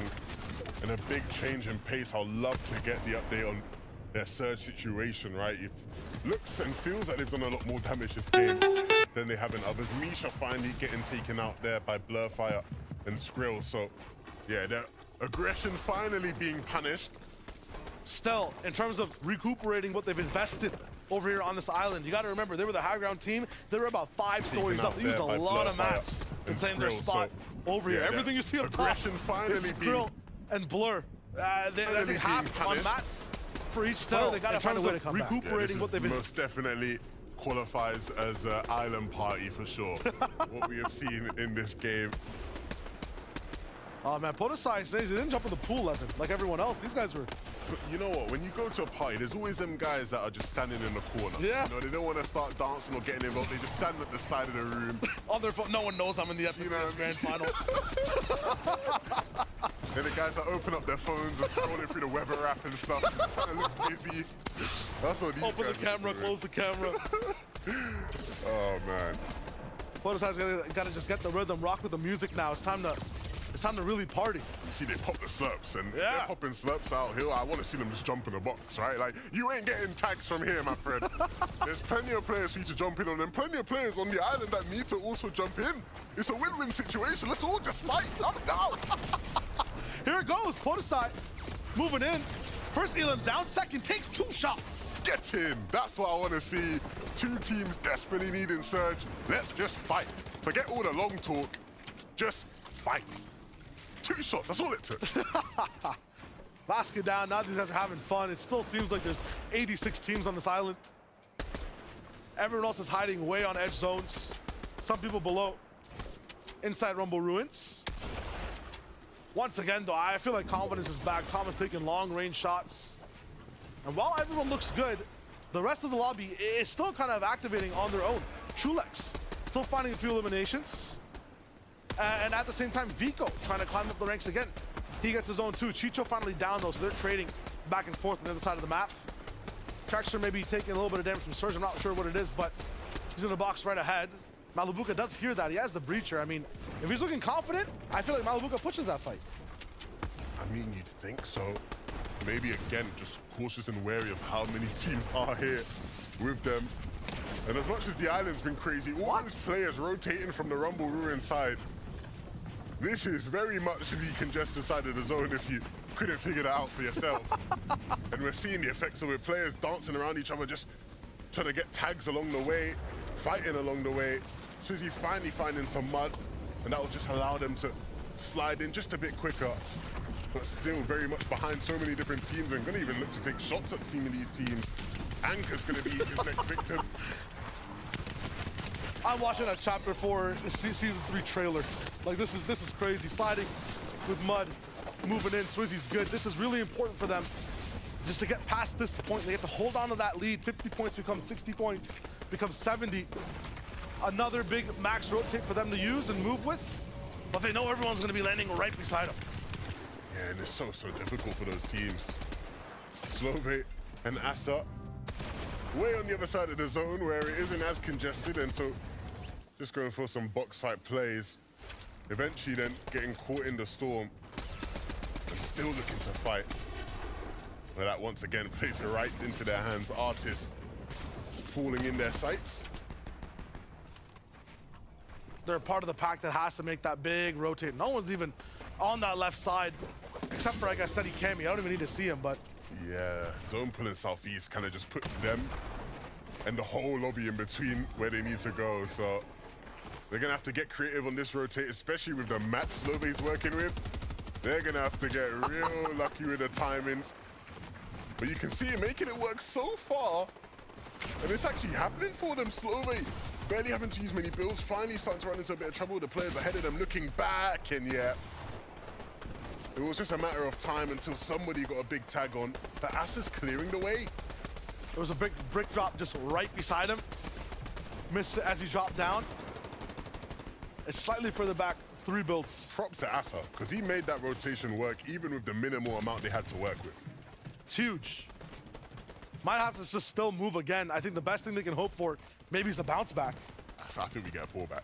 You think so? I think we get, but we always get pullbacks on the 8th zone. I feel like we go even further southeast. It's going north. It's going north. I know it's going north. I've read the script. I've seen it too many times, Shai. I've seen it way too many times. We always get that 8th zone pullback, it feels like. And that will save some of those teams we just saw rotating and struggling, right? It'll give them an extra minute to breathe and think as they path their next rotation. Now, for the teams all the way on the other side of the zone, the Kylies, the Fastrokis, they start to make their move, but they have a lot more space to work with. Everyone else is thinking, taking their time, stressed about the box beside them. Anyone who had really good position is to keeping that position. You see all the way on the bottom side, people making big curves. From the west side all the way to the east around him, it's Axforce Roban. I'm really liking this rotate. Yeah, for sure. It puts him in a good spot for when the 8th zone plays out to be in the dead side of zone. Ooh, but Huddy focusing on him. One team can make the difference if they're locked onto your sights, and they have no one else to really look at. So I feel like Roban gets shot again, but now they have to move too. So them getting in the zone gives the Axforce a little bit of time to get in the zone too. Still dangerous teams beside him. Yeah, and having to use the brick and metal he has left. There's some wood here for him to farm, but people already farmed it down to just 1 hit, so won't even bother to knock down that tree. Distance from Axforce and Roban. I mean, Anasa might just cut him off on the bottom right, but put some walls down. Meanwhile, on the left, where there's still a few knocks going through and through, Karmi's down. Shaco's confident position again. They tried for height one time. Looks like they're gonna just hold on to it for now. Not in a dominant way, but this might just be their lair. Yeah, again, just not looking necessarily to dominate height. Yeah. To play on these high layers where there isn't gonna be anyone on their layer to give them problems. Everyone who's kind of passing by them is just looking to survive. No one's trying to just get into this specific box. Desperation, absolute shambles is below them. And they can interact with that too, right? As soon as this zone starts to move, we're going up again. This is unfamiliar, uncharted territory. Might be some old builds under Rift Island, but this is a zone that everyone's gonna have to use mats for once more. Surprise, surprise, look who it is. Once again, trying to claim height first moving. Clearly after watching back the games yesterday, Cammy and Seti realizing that there was a big gap in this lobby for somebody to play height first moving. And even though this isn't a typical style, they are making things work. They're gonna put all the pedal to the metal now. They have to get as many points as possible from height for the moment. That might be a shot from them too. Axforce 1 HP as he tries to move. Yeah, it was Cammy that took out Roban. Axforce in an absolute shambles position now. But finds a big shot onto goal to just keep it moving. Doesn't get the chance to go for the loot though, has to focus on zone. And if I was him, maybe I would have gone for it because, yeah, eventually goes down. Everyone's gonna be just absolutely bombarded down below, and there's so many little bit of layer switches on what natural low ground is. You gotta just keep watching out. Nice team beam from Swizzy and Putrick.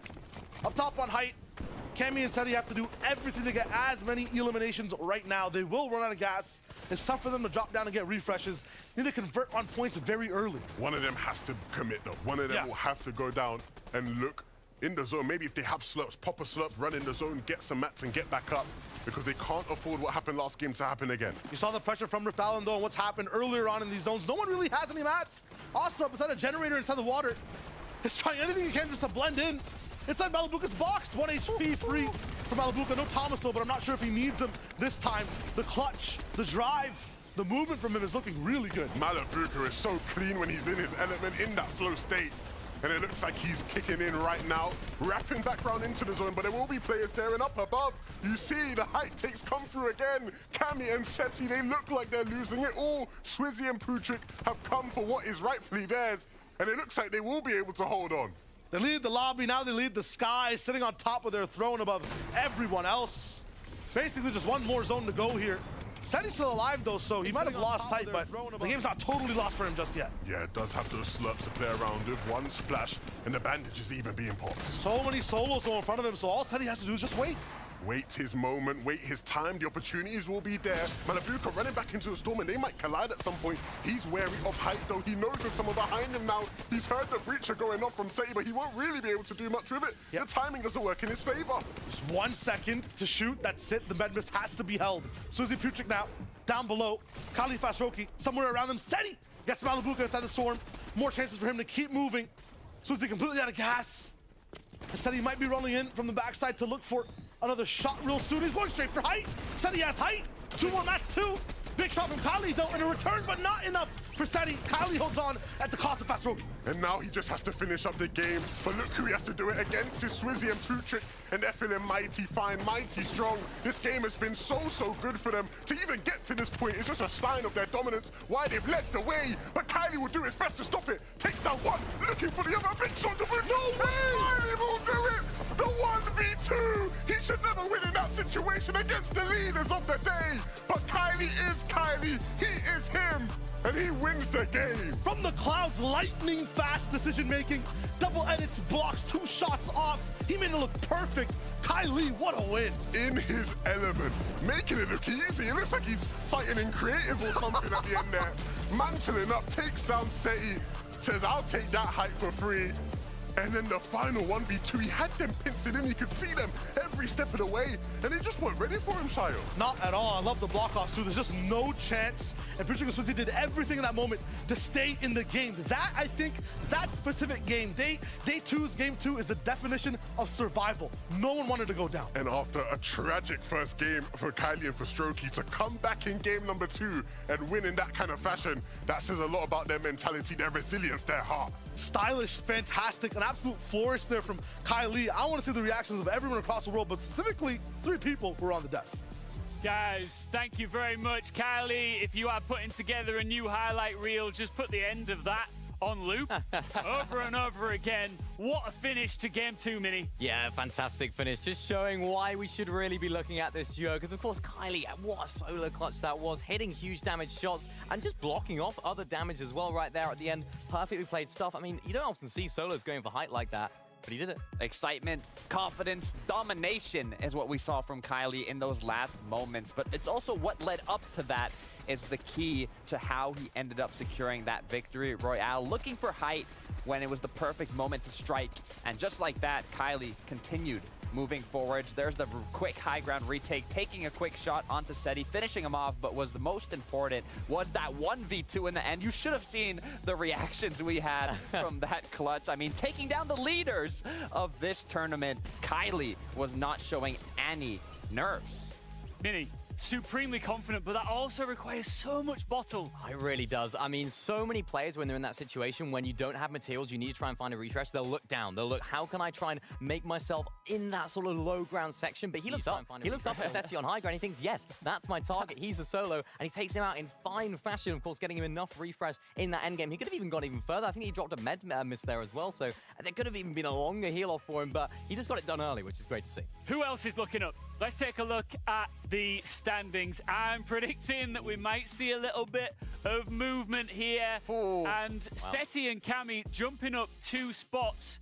Look, you can see again what it means for Kylie and his duo here to rocket up 14 spots to Carter. Yeah, really good for Kylie and Fastroki now in qualifying range for the Global Championships. But look at the difference between first and second. 466 points versus 356. Over 100-point different. But this is looking incredibly difficult. Yeah, we spoke about Swizzy and Putrick at the beginning of the show, and they did it first game. They've done it second game as well. They're just keeping on playing the way that they know how to play and the way that is working. I don't see anyone stopping them right now because not only is their Storm Surge mid-game so sound, it's also their end game sticking together hip to hip. We saw it with Swizzy and Shimoki back in the day as well, but now Swizzy and Putrick, they're carrying on that momentum. They're carrying on that end game prowess, and I love to see it. You can see them actually taking out Cammy and Seti on the high ground. It seems like the roles have been reversed here, seeing Cammy and Seti up above, and Swizzy Putrick kind of with a similar play style to what we'd see from Cammy and Seti, with the same amount of consistency. I mean, from Game 7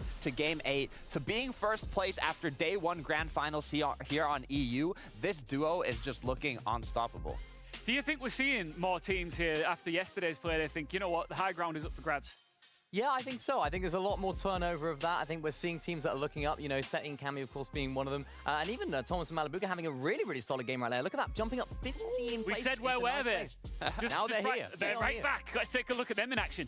We found him. Here we can see Malibuca. We actually saw him clutching up in the last moment as well, but how did he get there with that legendary Mammoth pistol, taking those shots, hitting the shots needed to find those eliminations, find those refreshes, but also staying along Thomas HV, the dynamic duo continuing strong. Yeah, Levin talked about it earlier as well. We haven't really seen too much when it comes to fighting from this duo in day 1. Now they seem to be getting that confidence back. They seem to be getting a bit more stride in their step. I like it. This is exactly what we like to see from Malibuca. Of course, clutching up right there at the end. Huge elimination points, this duo. And it's been a little bit tough for them recently. They haven't been able to make it to these end games. So we haven't been able to see what they can do. They've had a lot of unlucky zone pulls. I know Malibuca's talked about that a lot. And once they do get zone, once they do get a few things going their way, they can pick up those refreshes. They have the results. Guys, you do realize that this is my first weekend on FNCS, and they've given me so much power. Are you aware of this? Yeah. I'm about to do it. Maybe too much. Maybe too much power. I'm going to do it. You're going to do it? I'm going to do it. All right, do it.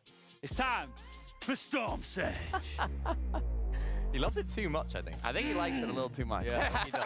Gets better every time. Obviously, Storm Surge is a massive part of any Fortnite competitive game. That was the case once again here. Let's take a look at how Thomas HD and Malibuca are dealing with it. Yeah, I just spoke about them not being able to make as many end games, and that's because of their Storm Surge. They haven't actually been doing that good on the Storm Surge front of things, but this game was very, very different. We saw them in the end game popping off, but of course, let's highlight a little bit earlier on. Their drop spot, of course, right here at the racetrack. It's a very, very difficult spot to get Surge from because, as you can see, there's not too many teams rotating all the way through. It's a very, very sort of open area, and you don't get many teams there. Right, but luckily enough, they were able to find some quick eliminations off the spawn here by the racetrack, but that's not enough. They had trouble in the last match getting that Storm Surge, so luckily enough, the Rift Island did appear right on top of them, and they decided to quickly get a Rift, land on top of that Rift Island, and play a little bit more aggressive for Storm Surge, and it actually paid off as they ended up getting the loot from the capture point here, and even you can see a good amount of tags. Yeah, we saw them doing this a lot at the beginning of the season, right the way in week number 1, and it didn't really work out too well for them. They were a little bit inconsistent, but why not? They're at this stage of the tournament right now. Their Storm Surge is not looking too great, so they're fixing it by going up to this Rift Island. You can guarantee that teams are going to be up there, and you can also guarantee that teams are going to be rotating down below, and we see that with Thomas HD with that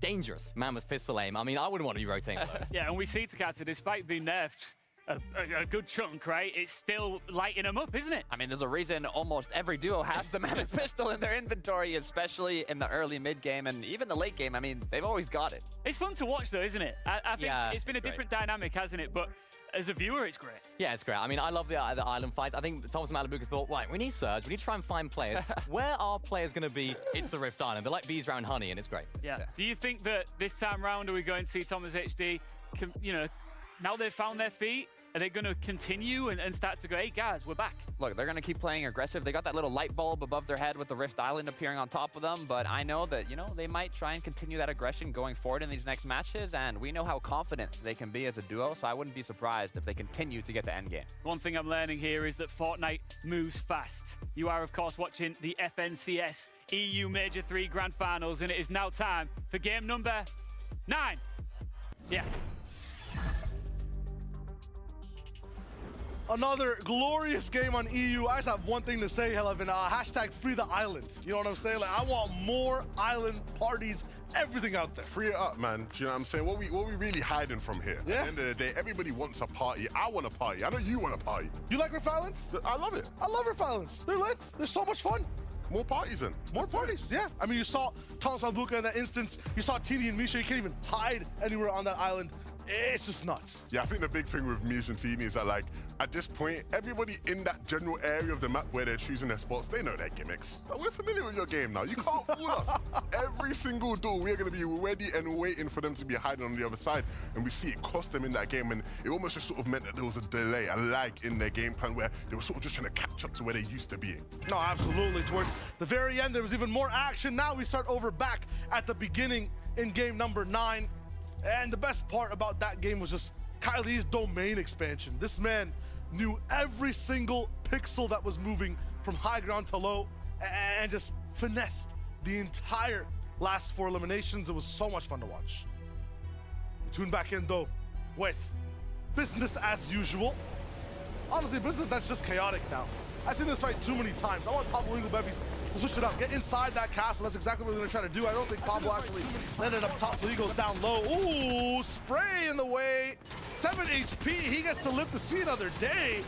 Pablo Bevis might be here to play a game. Chacos, some minis. I see a pickaxe, and yeah, does have a weapon. 2v1, Pablo low. I think they both share about almost the same amount of HP.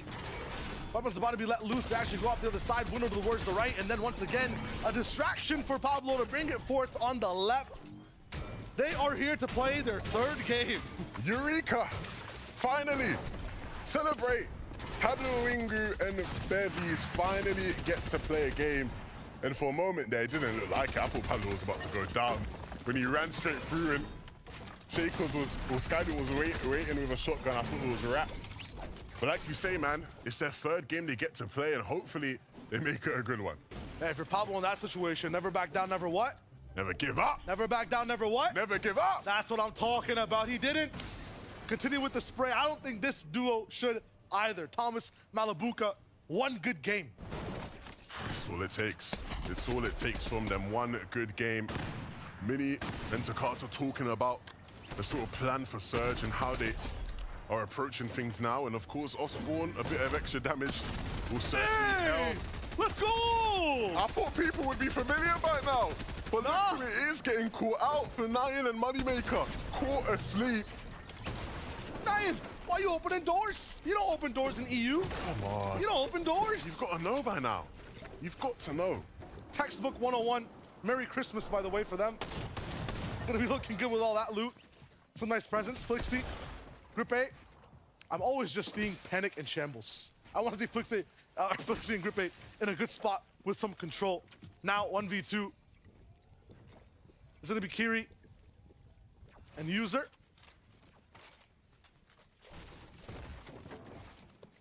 And they're gonna be patient here as Flixie has to back up. No control, no power from up top, so no chance for him to continue the fight. Starting on the one wall that has no cone on it. I like that from User. They're gonna keep it moving. Yeah, Flixie and Grip A not having the best of tournaments, and they are a team we will be watching at the Globals. They have qualified already, so we want to start to see them showing off what they can do come time for Global Championships. Kirito and User pick up a nice pair of elims there. Noticing an update too, I mean, we're seeing some crazy clutches from the likes of Kylie. We're watching nice aggression and surprise, door openings from Misha and Tini. But every single game, Swizzy and Putrick, yeah, they're in that end game. They're in second, third place. 100-point lead is even great in it. Yeah, sure, it hurts to lose a 2v1 for the potential victory royale, but at the end of the day, they still get second place with some eliminations. It's just stretching their lead even further. And we're starting to head to that point in the competition, Shai, where if they have one more good game, you're looking at it going, okay, it's a fight for second now. Yeah. Because these guys are not letting up at all, it seems. Yeah, they're not at a grand ball. This isn't a high-function dinner. There's no butlers with, silver cutlery giving these guys the entire game on a plate. That last game, they had a crazy rotation that Swizzy was expertly maneuvering through, and then eventually go for a hype take, then get knocked off of height, then still secure second place. I mean, they're really fighting for all these games. You might be saying, maybe they'll just have one bad game. They're moving through bad circumstances, moment after moment, day after day, which is huge. Nathan Jakey's want to do that too. I see 2 eliminations on the board for them. How did that happen? It's a Blurfire. Nicely done. Some nice box fighting mechanics. You see that exit piece there from Nathan to connect onto Blurfire. Tini Misha, no doors needed now. They're on the aggression. Could be 4 elims in total. They've taken down to 9 and Moneymaker, and they're not stopping here, it seems. A bit more of a difficult and awkward fight for them, but one that they're making work. Mappy and eye drop. It looks like they're going to be on the receiving end on Tini's wrath. Brute forcing his way into the box. Those are the kind of plays only controller players can make.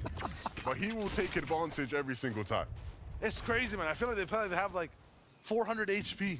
They're moving in, getting hit for 160. Still don't care. Still keep shooting. They just know their shots are going to hit. That confidence is what you need to play in that fashion. Also, Slovate, that last game, very good on Surge, about 400 above when we tuned in. Didn't have to go for finicky box fights right now. Close range. It's wrapped in an Us next to them, box to box. They have a split in terms of attacking this fight. But overall, I feel like I've seen them get a lot of their Surge from long range, so this might be slightly new, at least this day 2 of the tournament. It's nice to see Snazy and Podosai also inside that top 5. We're talking about consistency. It looks like they're finding their groove to stay in these games each and every single round. This fight, though, is starting to get close and personal. Slove, a little bit more of an investment. Owning the roof and the floor. But this fight is just a bit too split apart now. Has an angle on the backside, Slove. Not going to be able to see Strapped body for body. He's going to get down low in here now. Asa completely by himself. Could get jumped on by Strapped and Asa any second. Big shot though, so now Slove can really start to get crazy with it. Move up close win his once. Ooh, punished there by Anas. He doesn't let anything slip past him. And that really does change the tide of the fight. They went from being the ones that were getting pressure to now being the ones that could really control the tempo. Looks like they'll be able to get a finish as well, yeah. Knows exactly where Slove is, so Asa's just gonna dip. Doesn't want the smoke with these two. Gotta stick to the game plan, I feel like, for these guys. I know they got the flapjack too, so maybe that's why they feel confident in taking these closer box fights, but they were looking so good in that last game when they just stayed really far away, had a big base, and just had pot shots on people. That being said, though, you know, the zone could be in different places. Might be difficult. This is how it all started. A free shot only for 30 damage. You gotta be mad about that one. Yeah, when you get freebies, you want them to be like max damage. Yeah. Take the play out the fight completely. So when they're not, it can get a bit awkward for sure. Mr. Savage. Another fight. On the bottom right. Ooh. Okay. Horny. Wow. Savage, I was literally about to say Savage is about to lose this fight. Like, it was looking raps, but... You didn't say it. I'm glad I didn't. I Yeah? would have looked like a hater. No hating here. Now I can just lie and say I always backed him to win. 100% since day one, bro. Yeah, since day one. We woke up in the merch. 200 IQ, you know? That's what it's all about. So it's all about. Chulex want to use a little bit of that smartness. Saw them go down a bit earlier, I believe, in that last game. Nice. That's a freebie. That's how you do freebies. Yes. Now you leave. I feel pain in my heart every time I see someone lining up the perfect mammoth shot from behind. You know, they hold it for like a whole minute, just lined up, and then they miss. It's the most painful thing to me, like, in the world. So anytime you get to see it and the person hits the shot, I'm just happy. It makes me feel good. If someone's aiming in for that long, my ears deserve the shield crack sound effect. Right? If they don't get the shield crack sound effect, I am sad. 100%, man. I'm with you on that. Another cash for Thomas HD and Malabuka. Things are looking good. That loot will go a long way. The slurps will allow them to play a bit more free. Put aside by himself? Nah, just for now. Controlling some space near the Citadel. Look at that lead, 110 points for Swizzy and Putrick. Leaderboard update on the top right. To catch up to this is just gonna be difficult. One more game, or maybe even a VR in this one. Might be calls for Raps because they have just once again gone through so much adversity and just overcome it in the worst possible zones. I don't know what can stop that duo now. There's Pink, Vico. South side of the zone near Frenzy.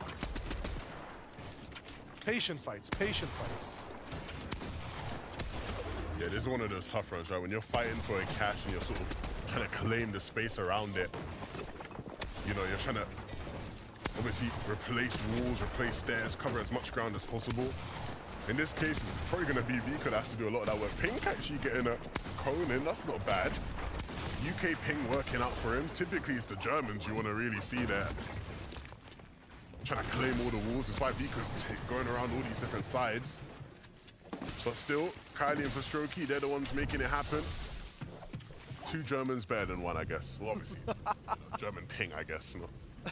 They're not all German. Vika's Austrian, right? I think Kylie's like Turkish maybe or something. I don't know. They're from somewhere. They're from somewhere, you know. They're living, they have internet connections, and some are better than others. That's how it goes. Yeah. That's how it goes. It be like that sometimes. Still side by side. Everyone's just kind of reeling from what's just happened. We'll tune in with Roban and tune out with the person that he was fighting. Chicho down again. I mean, Levin, this is the team that got to see that first place at one point on day 1. Now trouble again in Paradise on day 2. Yeah, that's not ideal. Like, Chicho is the difference maker in this duo. When Chicho's activated, when he's alive, they are a duo that literally can make anything happen. Trulex, being the IGL, being the leader, his job is to get Chicho to that position. But with Chicho down, it leaves a lot of pressure on him to make something happen. Robin and Axels aren't going to pursue and hunt down Trulex. They'll be satisfied with what they got out of it, and rightfully so. Look at the loot, look at the materials. They don't really need to be hungry for more. Gotta look at exactly how that happened, though, because Chicho's not one to fall privy to fights fast. It might just be, yeah, another lineup. And I like that team spray. 3 shots per player. Take out all the HP. Not even a chance for Chicho to fight back. That's just tough.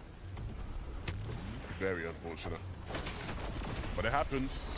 Always gonna get awareness checked in this kind of lobby. Kiri and User. Off a win, spirits are high, but points need to be gained. Right now, the objective is just get a little bit of surge.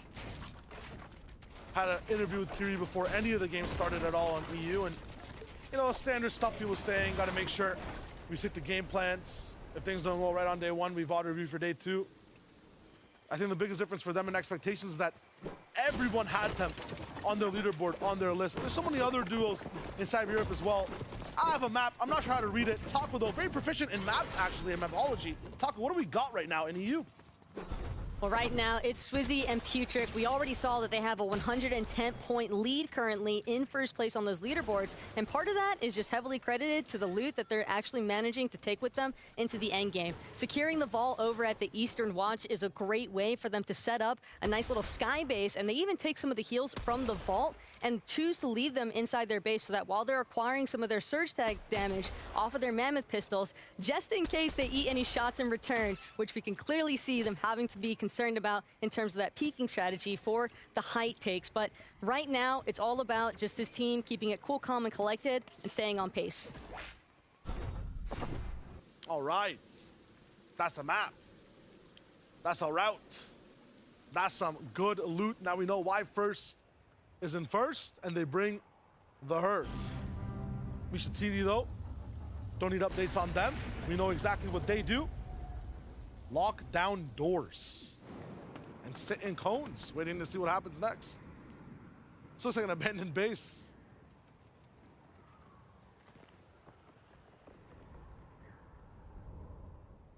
Just chilling.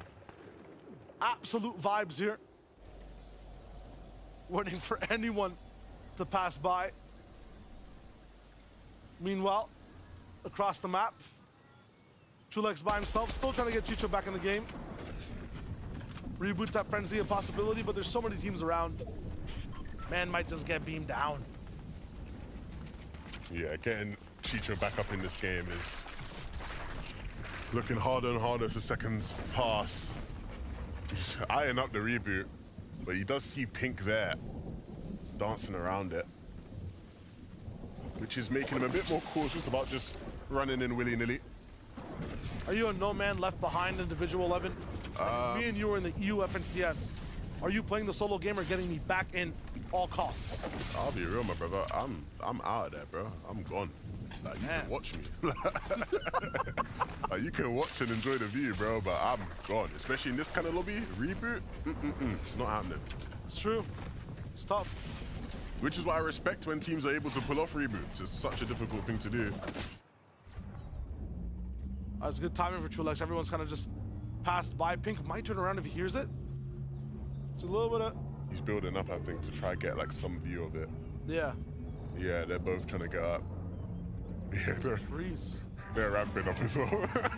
They're ramping up. They're already waiting for it to happen. Oh, man. Ooh. Did he survive? No. Yeah, Vico got him. Yeah, I was about to say, like, Vico got him. And now they'll just look to 2v1 Chulex, if possible. Chulex is sort of wrapping around. I don't think they know exactly where he is. Yeah, they think he's behind there. No, he's not there. He's lining up a different shot on them. Not going down without a fight. Chulex still trying in this one. Ooh, big shots too. Gotta back Vico up. Pink has to take the forefront of this fight, but now Vico will just wrap up again. Might lose his shield. He'll never lose the fight though. And that's a nice coup for Vico and Pink. That's the kind of thing they desperately needed. Problems with Surge yesterday meant that they haven't performed quite as people would have been expecting.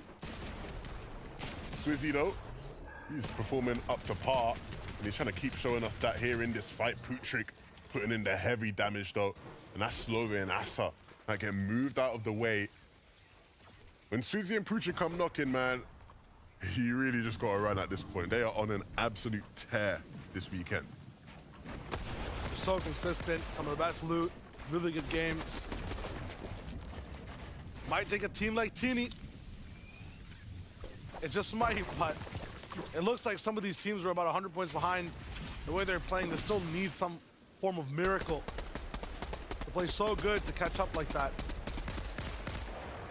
Still good on Surge. Teeny Misha at least have freedom in this game to do whatever they want to do. Right now, they're just waiting out the time for Zone to actually come to them. A little bit of a late rotate turning into Paradise in the half and half.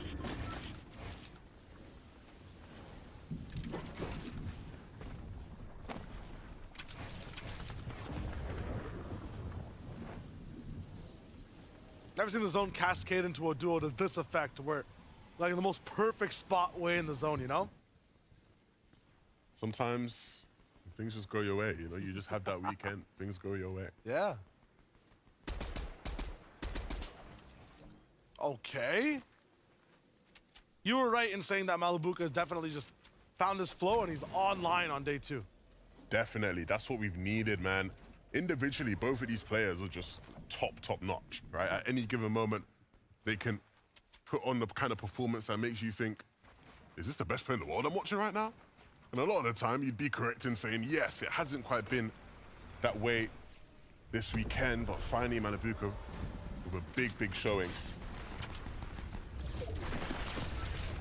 Abominable Axe Force. Very different from some of the games that they have total dominance and control, but I think it's just zone-based for these guys. It's not in their favor. They're just playing catch-up a lot of the time. Still, game's not over for Robon here.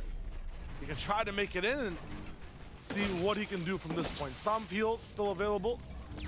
One box fight he could try to force or dive in. Yeah, very zone-based. You'd be right to say that.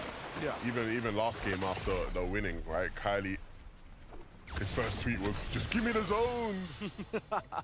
Give me some more zones and I'll keep on performing.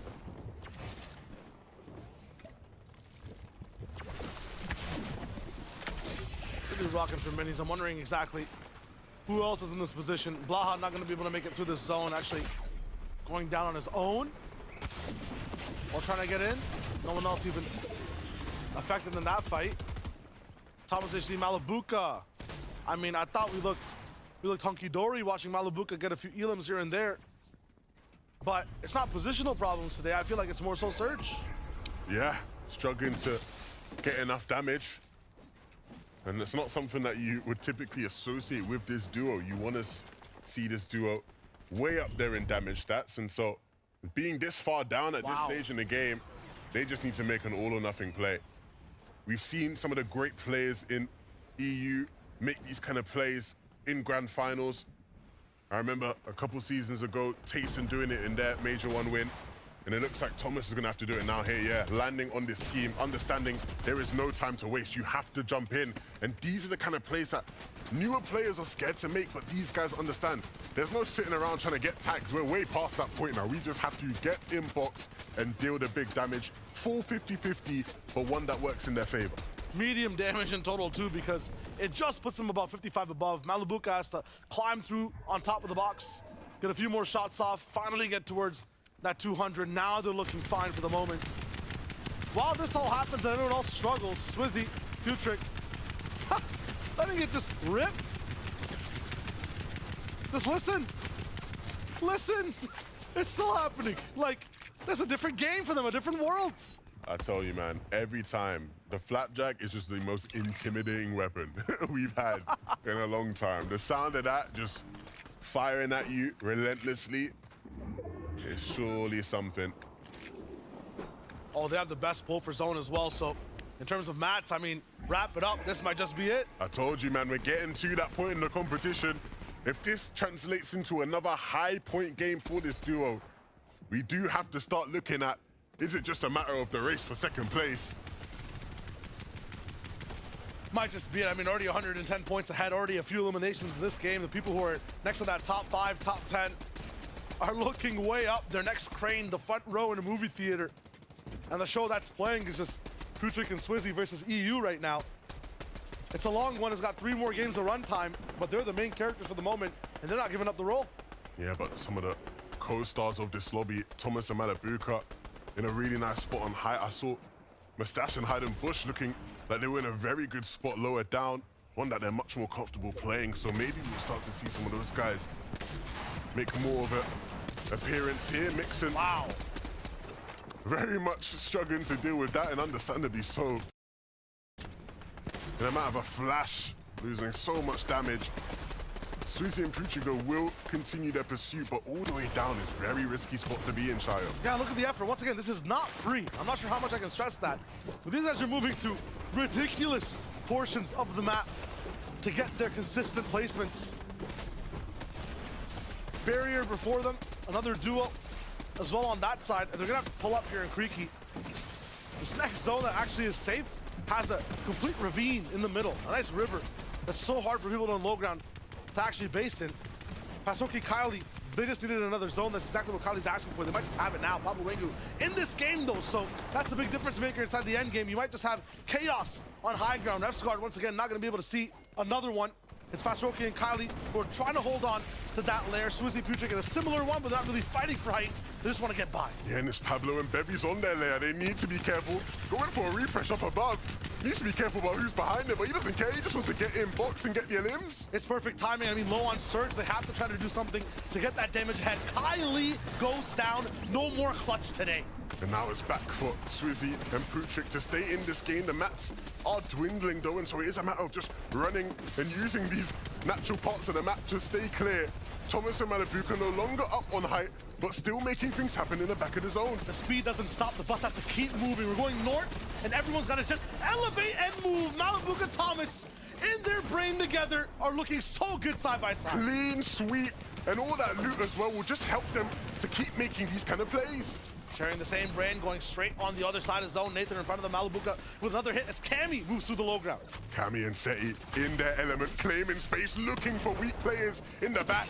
And Malibuca and Thomas fall into that category, but it's Trip that's trying to take the fight to them. Malibuca is ready to more solo action for Malibuca, and he's putting on an absolute show. Slips and zones galore. He can keep this moving. Up top, though, Pablo Wingu, Bevy's turning their basically third game in EU into a big one with height control. Swizzy moving through it. Putrick finally down. They make another top 10. The placement just keeps rolling in. And with no materials, desperation kicking in, fighting through builds that are not his.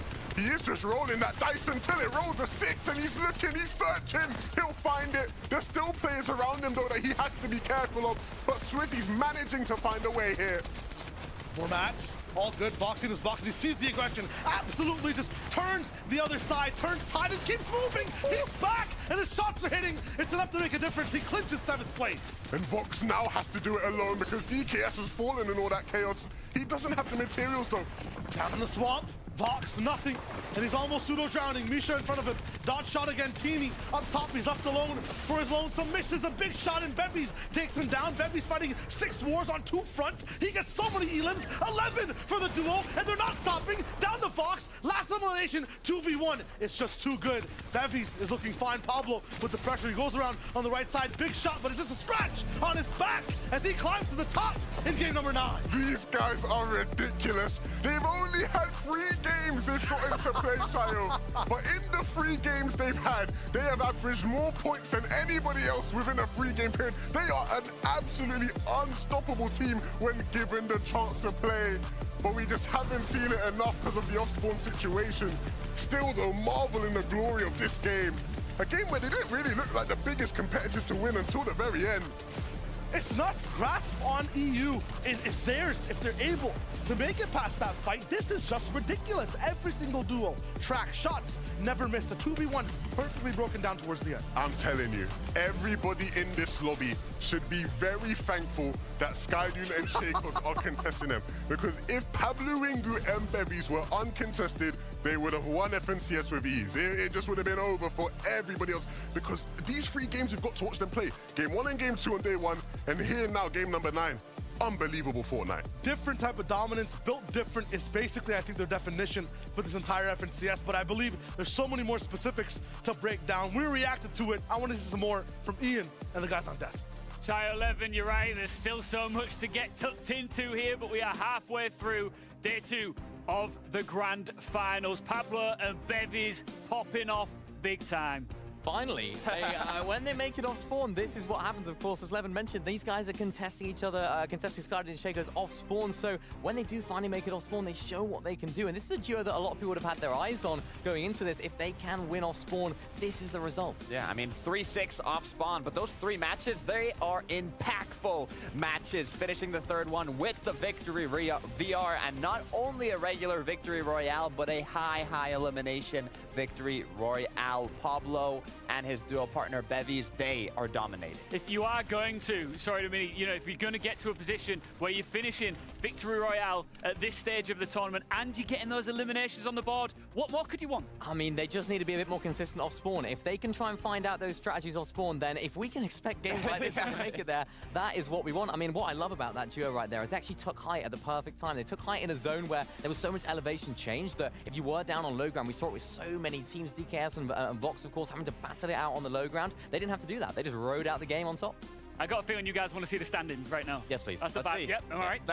Let's take a look at the standings because we're getting to crunch time now, let's be honest, with 3 games remaining. Swizzy and Putrick still sitting pretty. Such a nice little gap in there for them as well, between them and 2nd place, of course. But movement once again. Bevies with a huge 15 jump. It's impressive 15 placement jump into the top 10, but still the leaders, the GOATs of this EU Grand Finals, Swizzy and Putrick, 539 points. We broke down their early game strategy, but it's more than just that. You can see how dominant they are in the later half of these matches, making use of those mythic weapons, of the mythic slurp juices, and their play style to just consistently get high placements in the late game and maintain that #1 spot. That's exactly what we like to see from this duo. They are playing so well at the moment. And even at the beginning of the show, remember when I said get a dictionary and look up the word consistency?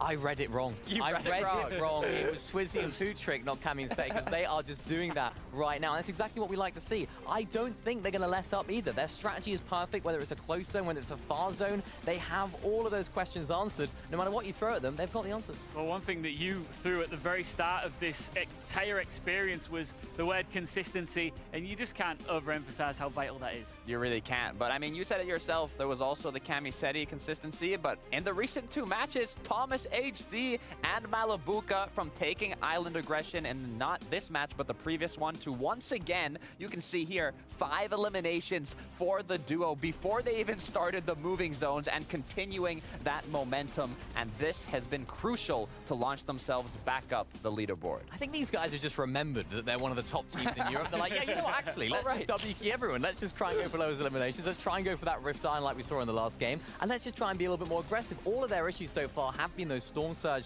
sort of situations for them and going down at those sort of moving zones. But they seem to be solving all of those issues with these eliminations right now. This is the sort of Malabuka and Thomas that we want to see. And hopefully they can continue that in these last 3 games. Yeah, I hope so as well. Listen, we need to bring on a halftime show interviewee, and it is one of your favorite in the community. Please join me in welcoming the one and only Reese Hove. Hello. Reese, how you doing, brother? You all right? I am fantastic. All the better for seeing you 3. I mean, not many, of course, but like the rest of you. Reese, you're joining us at a pivotal time, and I know that you've been, I'm following you on Twitter, X, whatever you call it, and I'm seeing you keep a close eye on everything that's going down. What are your immediate thoughts going into the latter stages now? I mean, I'm impressed in all honesty because, you know, you look at the names who are at the top and you're not necessarily thinking these are the people who were predicting to win, like Putrick and Swizzy. Like, who had them at the top of your list? And if you say you didn't. Like, I know you're lying. I heard Levin say it already. So for them, like, they've just put in such a solid strategy, such good practice, and it's clearly paying off for them as well. Yeah, great to see you too, Reese. How you doing? Hope you're well. I'm great. I think we've seen so much change, so much unexpected stuff happen. What's been the one moment for you that's been like, wow, I was not expecting this at all?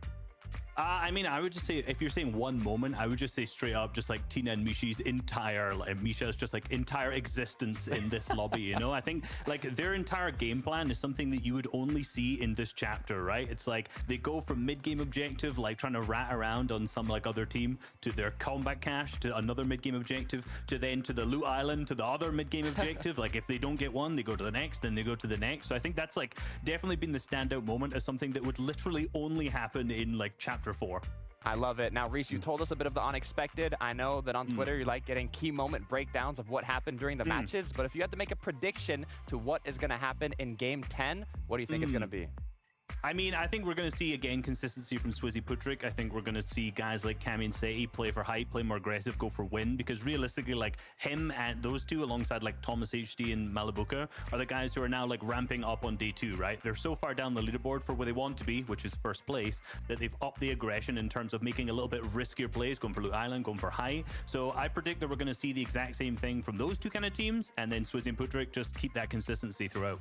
Reese, everybody who likes Fortnite already follows you and knows where you are, but just in case they don't, where can we find you? Resub on all socials, in particular YouTube. Like, come on, that's the good one. All right, Reese, just for the record, it's never nice for me to see Mini Manu either. So thank you so much for joining us and enjoy the rest of the show, all right? Thanks for having me. Cheers, love you, bye. It's always nice to get that extra analysis from big brains who love this game. I don't know when he's sleeping because I know he's keeping tabs on NA and everything else in between, and it's nice insight, right? Yeah, it really is. I mean, he makes a great point, of course, about Misha and Misha. I'm doing it. Reese has got it in me now. Teeny and Misha. This resub guy. No, but it is. It's great to see them sort of landing around it. Got him. But they're like dropping around in different locations and just intercepting teams' loot paths, which is what's getting them above the surge. It's what they're getting all their mats from. They're just letting all the other teams do all the hard work. I mean, literally every game, basically, they've switched up their drop spot. And we see them just, sitting on a chair inside of a house, waiting patiently for their opponents to walk in, and they're getting it done.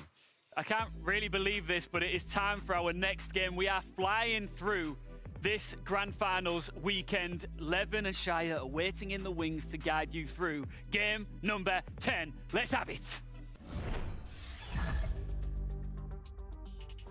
Game number 10. I mean, if it's anything like the last 3, I am gone. It is done for me. I mean, this is just nuts, Levin. Every single game, a brand new thing. For the most consistent, Putrick and Swizzy up top. Yeah, you can't call it. I think the thing I look forward to now as these games start to wrap up is, can we see more from Pablo, Ringu, and Bevies? Can they win off spawn? Because we know if they do win off spawn, we are going to get a shot. Absolutely. So everyone else in EU is just praying that Shaco Skydune hold these guys in lock them down, because if not, we're in big trouble. Yeah, very, very big trouble if these guys get a chance to play out the game.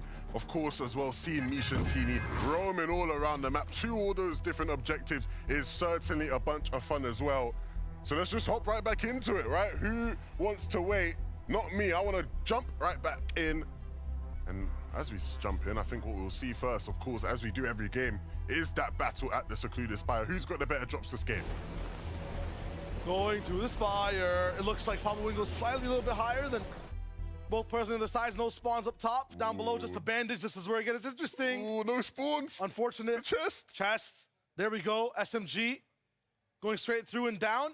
Bevies, low HP, but I think he just has that nice little 1v2 situation. Nope, it's just a 1-for-1 afterwards. Spraying the box, 13 HP. Shakos has to go down.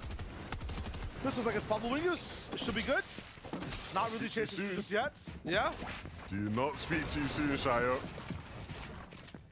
Shakos, nothing left in the tank in terms of mats. The maneuverability is good though. Pablo making sure what's up. I was about to say that's on his wall. It's over. Ooh, HP check. Okay, it's almost up to full, but that looked too close. That looked very close, Shayo. But that's good news for me and for you and for the lovely people watching, because we get another game of Pablo Wingo and Bevies trying to push themselves, push the boundaries of what can be done in the FNCS. They are somehow, after only getting a chance to play 3 games, in the top 10. That I don't think is heard of, right? In general, like in this caliber type of lobby, I don't remember the last time any team was like that. Pablo Wingo, though, it's not for free. We saw this once. So this once yesterday. It was actually Shakos that fell to it. The late sky jump invasion, and Pablo's not going to be inside this game. Akira, sky jump, run it back. I know I said I wanted someone in the lobby to not let this happen, but I didn't think someone was going to actually take me up on that. Akira and sky jump. The console legends have come in and just said, nah, Pablo Wingo and Bevies, enough. We can't allow you to do this no more. And that is heartbreaking for Pablo and Bevies, because there's not many opportunities they get to actually play out a game from Secluded Spire. They don't win that off-ball battle often. And now the one time they have, all down the drain, back to the lobby for both the Secluded teams. 2 different filters they have to pass, and then they have to really try to play that end game. There's Rift Island situations that end up happening as well, for all people included. I mean, the variables over at Spire make it seem like it's not even worth it for both teams to land. But if you try to give it up completely, then one team has such an advantage and ends up having a big leg up inside the FNCS. And sometimes that vault doesn't even end up spawning in. The NPC not available. So many different variables still. A top 10 for an insane team in terms of Pablo Wingo and Bevies. Meanwhile, more fights break out across as composure seems to be going out the back door in EU. Everyone electing for these classy box fights. Kiri, comms active, shots being taken at the right times, but not really being hit back and forth by either team. Pressure now as these two play defense, but one edit will make all the difference. We're looking for shots again. Not many builds on Kiri's side, so he's looking to get aggressive and turn the tides of this fight soon.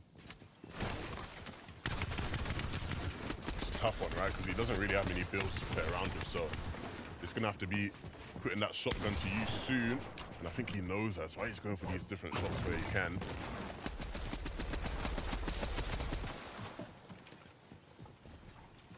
Using that bush, but I'm pretty sure Group A Flixie heard that movement inside the leaves. Shooting builds again. Ammo traded for materials, and they have so much to use of it. In terms of a war of attrition, these guys have already won a long time ago.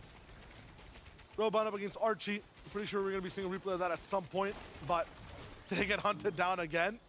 And those games that Robot actually picks them up, he does a little bit better on Surge overall, and they get to move on with their game super fast. I think that before the first zone even starts to fully close in is huge for them. Matt's looking good. Savage was also a part of some of the things that were happening earlier in the game.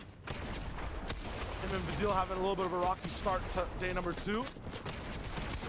Second time's the chart on the edit, and then after that, 4th shot confirms the elimination. Good job for him as this fight totally breaks out, and I can't believe what I'm seeing. There's just no way. You have mad advantage by the thousands in terms of multiplication, and you still get absolutely bombarded by Kiri and Yuzu. I'm telling you, they are not to be messed with. Kiri and Yuzu in a losing situation there and somehow managed to win. That is what great teams can do, and these guys are certainly on the pathway to being considered a great team. Paper beating scissors is not something you see too often, but it's so much fun to watch. Atini and Misha, I'm not sure what type of material they are, but I like watching them. I'm a fan.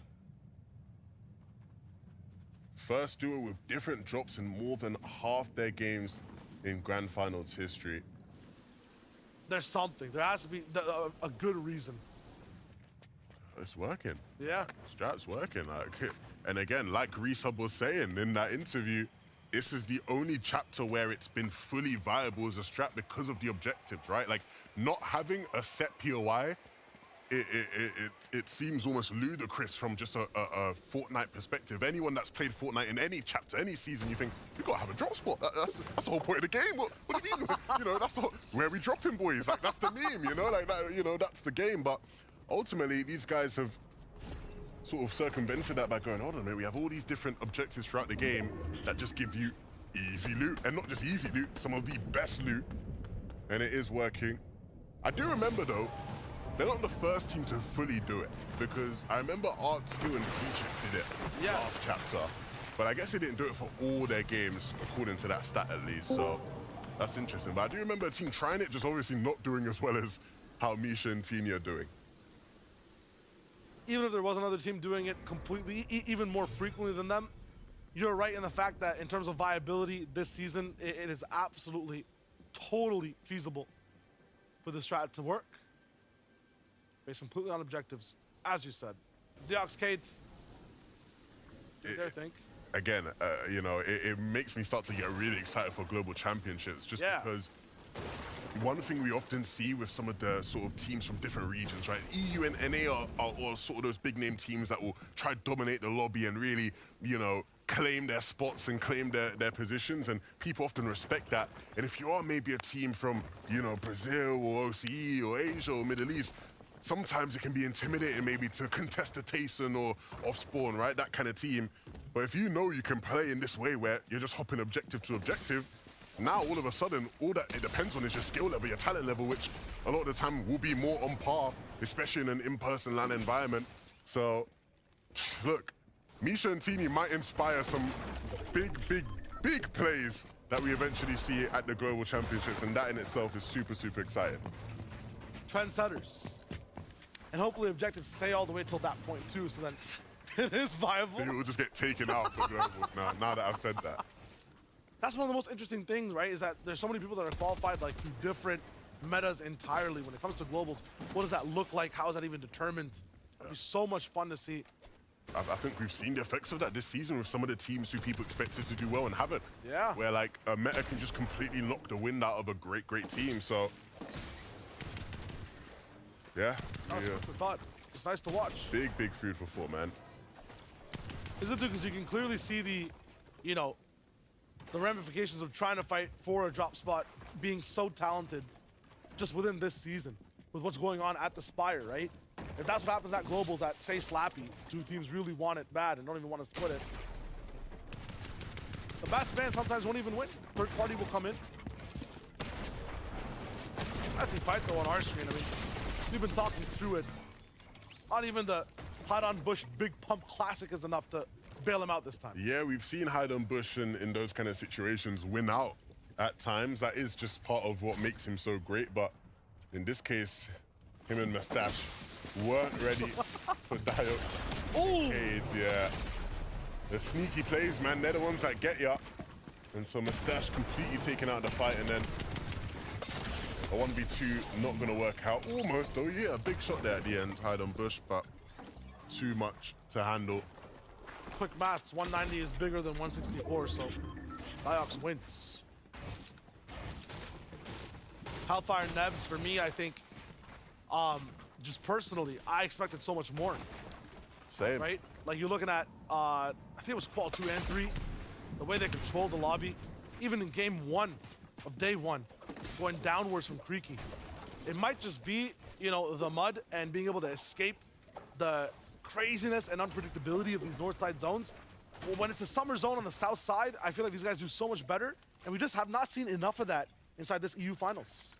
Yeah, for sure. I think they're definitely one of the teams that fell victim to, as this lobby increased in difficulty with surge and timing of rotations, they sort of got lost in that. And it sort of doesn't allow them, right? If you put them in a position where they are 5-5-5, good materials, good surge, then they're gonna cook, right? But they're struggling to get to that point in end games. Hey, put me in a situation with 5-5-5 materials, good surge, in a good position. I'll cook too, man. You're not cooking nothing. I'm cooking, bro. You ain't cooking. There's no way. Nada. He hasn't been around before the Blackheart Cup, you know? Before we had events that you can't track. Brothers So I talking can say about what I want. tournaments from back when people didn't even use cones, bruv. I'm just saying. Talking about the ancient times before. You're talking about back when Vivid was playing comp, man. Come on, man. Let's get serious here, man. I was really taking an L in this one. Because I'm not the region. Oh, I love man. Vivid. He knows I love him. It's fine. Look, if you want to watch Vivid do his thing, NA will be after this. Day 1 of NA was super exciting. Canada and Ages were going crazy. A lot of fun on that region, so be sure to hang out after EU's done to watch that. Can't wait for all these players to be able to play together. That'll be the funnest of times. Right now, they still have to get by this situation, which is just the difficulty of EU Grand Finals. No matter what zone it is, there's always something brand new. And we've been seeing, especially towards the end game, how much people really just want to stick around, stay in and do their thing. Thermofish for SETI. Not seeing much on it just yet. But these guys will take their time getting to the next zone. They have that rift to use too. We keep tracking through the blue. Tini and Misha waiting for something. Maybe it's a Nos waiting for them this time. They're really trying to force this fight. Okay, side by side. I just love it how every single time we see them fight, they're back to back. This man is slap slurping or slap slashing him on the left instead of helping with the fight. That's crazy. I've never seen so much confidence in your friend to just be like, yeah, keep going, man. You got this. That is the kind of teammate everybody needs. I'm just going to stand here and fight. You just splash me while I fight. That is I love that. That's one of my favorite things I've seen this guy. Wow. Oh, the tracking on that on Tini too as he tries to leave the Citadel. Stopping him in his tracks. His heel's gone now. That's Futrick. Watching him walk by. I mean, these guys are so stoic, poised. I feel like it's just mentally on a different level to everyone else in the way they approach this game. Nothing can phase him. Yeah? You know what I mean? It's like he's seen it all. He's been there, done that. He's like, yeah, it's just another day. It's just a championship Sunday. What's that? That's every day for me. I am just a champion. That's how he feels at heart. Yeah, I mean, so many people in the grounds to try to be that type of champion. Takada, the expert of the podium. What do we have cooking right now?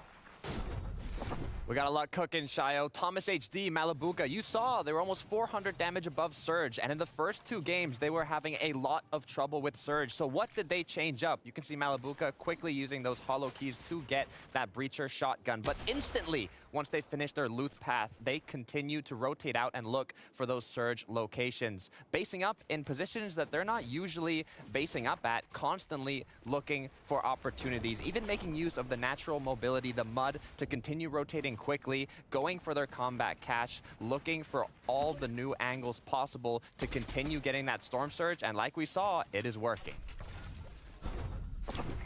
Man, Takada has the nicest smile, bro. You just gotta love it. That info too, we know exactly where Thomas is coming from. It's gonna be sick to see exactly how they keep it going. Chulex, Chicho didn't have as much inside of the house as to how their game started, but also 450 damage above. Cool to see the story of Thomas though, right, Levin? Yeah, man, I'm rooting for those guys, man. I want to see the curse broken, so the better they do, it doesn't look like it's going to happen. We'll see, man. You know, just a few more games still left. They got some chances back half of day 2. Golden Anchor, I think we had a little bit of a piece on them on the pre-show. That's what they could do, where they need to be, and based on what I saw on day number 1, we're doing really good at going back and forth with a few teams. Yeah, Mini broke down sort of how they were able to traverse really tough rotations, right? The kind of rotations where you're going all the way to the other side of the map from where you land. And so they've shown that they could do it yesterday. Today, a far zone will be one that they're familiar with. Try to keep running on that. No tripping for ref's guard. That's been a pattern we've kind of been seeing for both these players. Unfortunately, just not really having the cleanest games. Moving towards the backside of day 2. Anchor and Gold. We'll see how they roll. Finding ref's guard, interrupting that med kit, and now he's put on an ultimate timer. I mean, I don't think Anchor sees a teammate, so he might identify this as a solo situation. Gotta be careful how much you indulge in dip into the sauce of that, though, because there are other people looking to eat on the right side. Take Vico. Little slurp plant, good for him. Keep him moving. Gold spending a lot of time inside the zone and hasn't really healed himself up just yet, so he'll be able to hit that group splash and get it as fast as possible on the right side. Zone moving towards the top left, though, so they'll have a long ways to go. I don't think any of these players can stop moving. Misha and Tierney as well have to just keep it rolling. What heals do they have? Medkits. We're actually delving into desperation times now. These guys, 10 slurps to 2 medkits. How far they fall? I don't know, man, but all I know is these guys are cooking. Yeah? They're still cooking? These guys are cooking, man. I just like what I'm seeing. All right. I'm seeing low surge, though. I ain't worried. It rises, though. Some other people go down. Got the apples. You see low surge, and then, like, we're just going to fast forward, and they're going to, like, come 4th or something. Yeah. They're cooking. I'm impressed. Doctor's scared, too, in general. They had, like, 4 apples there. That's, like, 4 days of just protection. All those PhDs. Fast Roki Kylie. They look like what we saw on day 1 from Golden Anchor, you know? Being a bit more disruptive, going through a lot of tough situations. But at the crutch of clutches, right? It's not just organized duo type gameplay. We saw some nice takes on height with these guys, but when it comes to execution, it's one of them really popping off.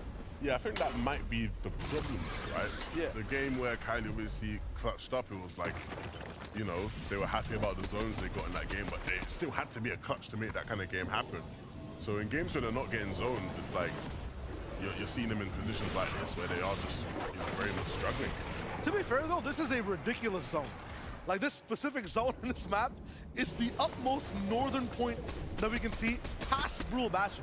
If the game is making you go past Brule Bastion, sympathy. You get sympathy from everyone that's watching. Because this is not easy for anyone to be able to roll with. Oh, players should be used to it, though. This is very similar to game 2 on the day. Game 8, I guess. We've seen, you know, half Shady, half Glacier. And Misha and Tini actually rotating in really late. They'll step towards their next portion of the game. Right now, they're just taking a pit stop right here to rest. Let's see what Kiri has in the back as well. We saw them struggling a little bit at the beginning. Had to force a few fights and then got their surge up. Okay. That's just some damage though, right? Ooh, it's a knock on Volko. Kiri is just, he is something, isn't he? Yeah. I love it. I love the emotion, man. I'm liking the development of his personality inside this FNCS, 100%. Sure. Ooh. Been around for a little bit. Yeah. Susie taking out Seti. Ooh. Some big dogs fighting out here. In terms of who has height now in the very beginning, that'll be up for grabs. That's full Elam. Maybe just a knock. We'll see if he's going to be able to get back up. Cammy's running there. We just saw Cammy right in front of us. Rotating in front of Suzy, and yeah, so it looks like it is just going to be a Cammy solo game for this one, but if we're being quite frank, what he's got to work with in this endgame is not the most fruitful, to say the least. So we'll see what Cammy can cook up. It's not even an end game. This is like a game end in terms of the zone. You need like a squad to be able to make it past this one. It's just tough. Inside the ravine, you see chaos. Inside, or just around Swizzy and Putrick. They're in the eye of the hurricane as everyone else forces a fight. That zone pool is a savior as well. For all these guys that are beneath the glacier, it means that they do not have to worry about spending the last few mats they have to try and get up. I mean, all these guys who are down here are still bad on Surge though, so they're using these mats to fight. Teeny gets a lot of damage done here and gets a nice little refresh on a lot of his wood. This is what I was talking about, man. They'll be down on Surge or low on Surge, and then boom, 300, 400 up, looking in the best position in the game. There's no cost for them though, right? If Thomas is in that position, he loses Malibuka. If Cammy's in that position as he is in this game, Seti goes down, right? Refsguard rotating, bad on Surge, Tripper goes away. Misha, Teeny are always up side by side. They find a way to stick with each other through these games, and that is not easy at all. You know what it is. One guy's a shooter, other's a splasher. Right now it's time for them to synergize. Swizzy, Putrick, we're in the middle of all of this. Now they have to move. It feels like they make it impossible for themselves every time on rotation on purpose. Maybe just to warm up, to get active. Now they're going, all muddy, sliding up these ramps, and they make it look perfect. That is a very difficult rotation, done just flawlessly. Yeah, and even maybe looking potentially to go back down as the zone opens up more towards the south of Shady Stilts. But look who it is that falls. It's Putrick that gets caught up in that rotation, and so it leaves Swizzy to his own devices. Thomas, he's not really been able to find much room as a solo here, and eventually gets flushed out the lobby. But Swizzy really has a chance to cook as a solo with what he's working with. Materials are looking good. He's got some HP to play around in the zone with if he needs to, and the weaponry is always going to be on point for this duo. Looking really good in this position. Meanwhile, the rest of the server still active in their fights. Vico picking up 2. Total Moneymaker also goes down. Got to focus almost on the ground, though, as more teams have to elevate. Chicho, Trulex, both alive. That's a good sign. They're together now. Very good sign. Because when they are together in these games, Shayo, magic always seems to happen. And Chico doing a very good job of blocking this back there. Needs to start catching up, though, with Trulex, as he's just sprinted forward. Ooh, Swizzy down. Yeah. Kiri activated. That is huge, because Kiri needs to be doing everything to start recouping points, catching up where possible. And that is a great opportunity to do so, taking out some of his biggest competitors. Chicho did not make that slide down, but Trulex is actually picking him up in the middle of this rotation. Zone will eclipse him, I think, as this locks in. 10 seconds of timing and position loss with your teammates still in the game, and it's Chicho. You need him in there. Clutch player makes it happen. Trulex has to get him to the next position now, and he has to keep up, though. Inside the right box. Pull back. Ooh, and they have to go back towards that wall. Godwin over there took a lot of damage. He's not going to edit that one again. Matt's looking real low for Trulex. I don't think they have anything right now in terms of builds, so they have to lock in towards the fight. This is so scary. Builds that aren't theirs. They literally were just fighting a team here. And as this goes down on low, Swizzy gets another pick on the Seti again, so that's going to be completely going down. We'll keep rolling in and seeing exactly what happens next. Chicho back up on the backside with Trulex. That's with Hellfire in their boxes side by side. Kiri up front in a very good spot as Clownski rolls at the sky. Yeah, and it's going to be an easy time up there for them. They're not really going to get much vision onto players beneath to be able to get the elims they want. It's just all about holding on, making sure there's nobody there to take height from them.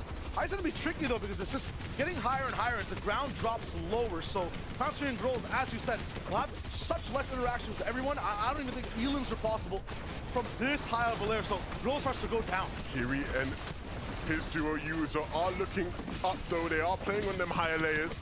And finally now starting to find their feet in this game. A refresh there in the zone. And now trying to top their way back in. They spot Hellfire running in. And they're going to try to put an end to his game. Full question up. Everyone is so far behind zone. If you don't have splashes, you're going to go down. Kiri going by a wall. Double edit to reset. And then gets past the 2. He's working against his own teammate in this situation. And still landing shots. Clutch situation for Kiri, though. On the right side, taking beam. Still landing big hits on the corny, but he gets that down. And this is where Pink and Vico want to be. They're the ones that gatekeep the zone. But now getting stuck beneath. Running out of mats as well. And it's all about the players above them who have it. Clown and Growl's an easy game where no one's really contested them. And so they can just now sit down and spray as much as they can. Pink still in this game. Hellfire trying to run in after he lost Nebs. And it's going to be about those two fighting it out below. Pink picks him up. And so now the 2v1 for Pink to try and make some magic happen. More Mats on his left side, chooses not to get that brick for now. Crouching on the backside, 200 metal to use. Big shot denied. Clownski rolls up high, win that game. Pink did his best, and he did big damage onto the duo. But unfortunately, he never was a match for them. They were just too stacked up above. And like we said, during the first move in zone, it was just so easy for them. Just had to top out, a bit of pressure here, a bit of pressure there, but nothing too crazy. Look at all these slurps. No wonder they were able to big chill like that. There was never going to be an issue for them with all that loot. It's nice. The win condition for a difference of thousands, tens and thousands of dollars on the day. They're going to be shooting up the rankings, doing really well on that win, and they wanted that win off the rip, right? Could have done so much more to stay down, get some more elims. So big shout out to Grolls and Clownski on game 10. Textbook gameplay. Yeah, in the double digits now, this is where things start to get serious. If you can have these kind of good performances, the difference is going to be crazy in terms of the money you're going to be making. And so they will be having a big, big smile on their faces after that one. You mentioned double digits. We only got 2 more games to go. So tossing over to Ian to see what else we got lined up in store. Levin Shire, thank you very much. You're right, money talks, and we're at crunch time. And when it gets to crunch time, you've got to bring a Taco into the mix. Taco, how you doing? Welcome back. Feeling pretty good. I mean, it's been a fun day so far. Did you expect this duo to come out on top in Game 10? After seeing what they did with the height overtake, yeah, that was just an excellent height advantage that they played out entirely, and not really a whole lot that the rest of the lobby could do. We've seen so many teams getting suppressed in those lower layers. Yeah, we did. It was Vox and DKS all the way up on height. They got chopped, and it was a perfect high ground retake. Had a really good time because, of course, they had so many of those slurp juices. They're just able just to expend those and, of course, expend the materials that they had as well. This is just absolutely perfect stuff. Using, of course, those flapjack rifles just keep applying that pressure down below. I mean, look at his ammo. He has so much he can just keep raining on down. And the other thing to keep in mind as well is that this opportunity was provided by the fact that we saw some of our heavy hitters higher up on the leaderboard not be contenders, essentially, for the high ground. I mean, we've seen Swizzy and Putrick up there time and time again, but as we know, had an earlier spill earlier on, getting Elim opened up the route for Growls and Klosky to essentially take it.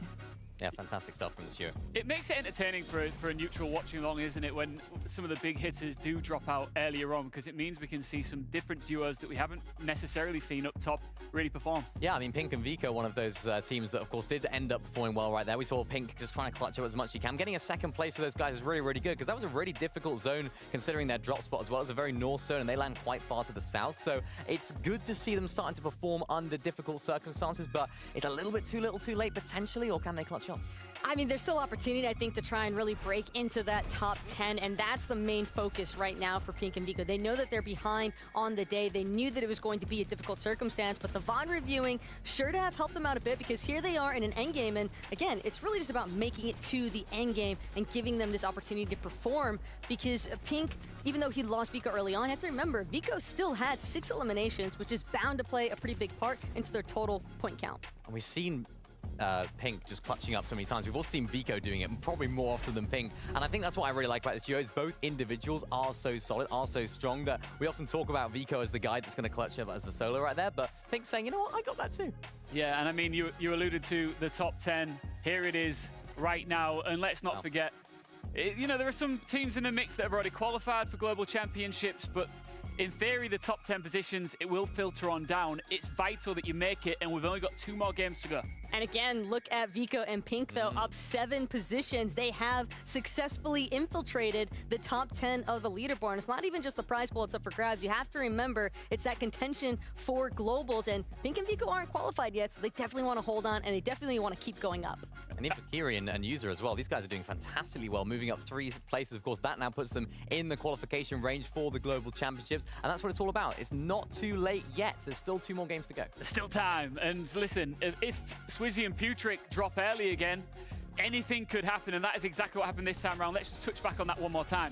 Yeah, I mean, when your front runners are going down this early on, a lot of other teams will start to catch up, will start to get those points, and very, very rare from this duo. I was very surprised to see them go down at this point, very uncharacteristic. Maybe nerves are having a part to play, because this is a pretty good zone for them. We've seen them performing different circumstances, and I wouldn't say this was a more difficult circumstance than before.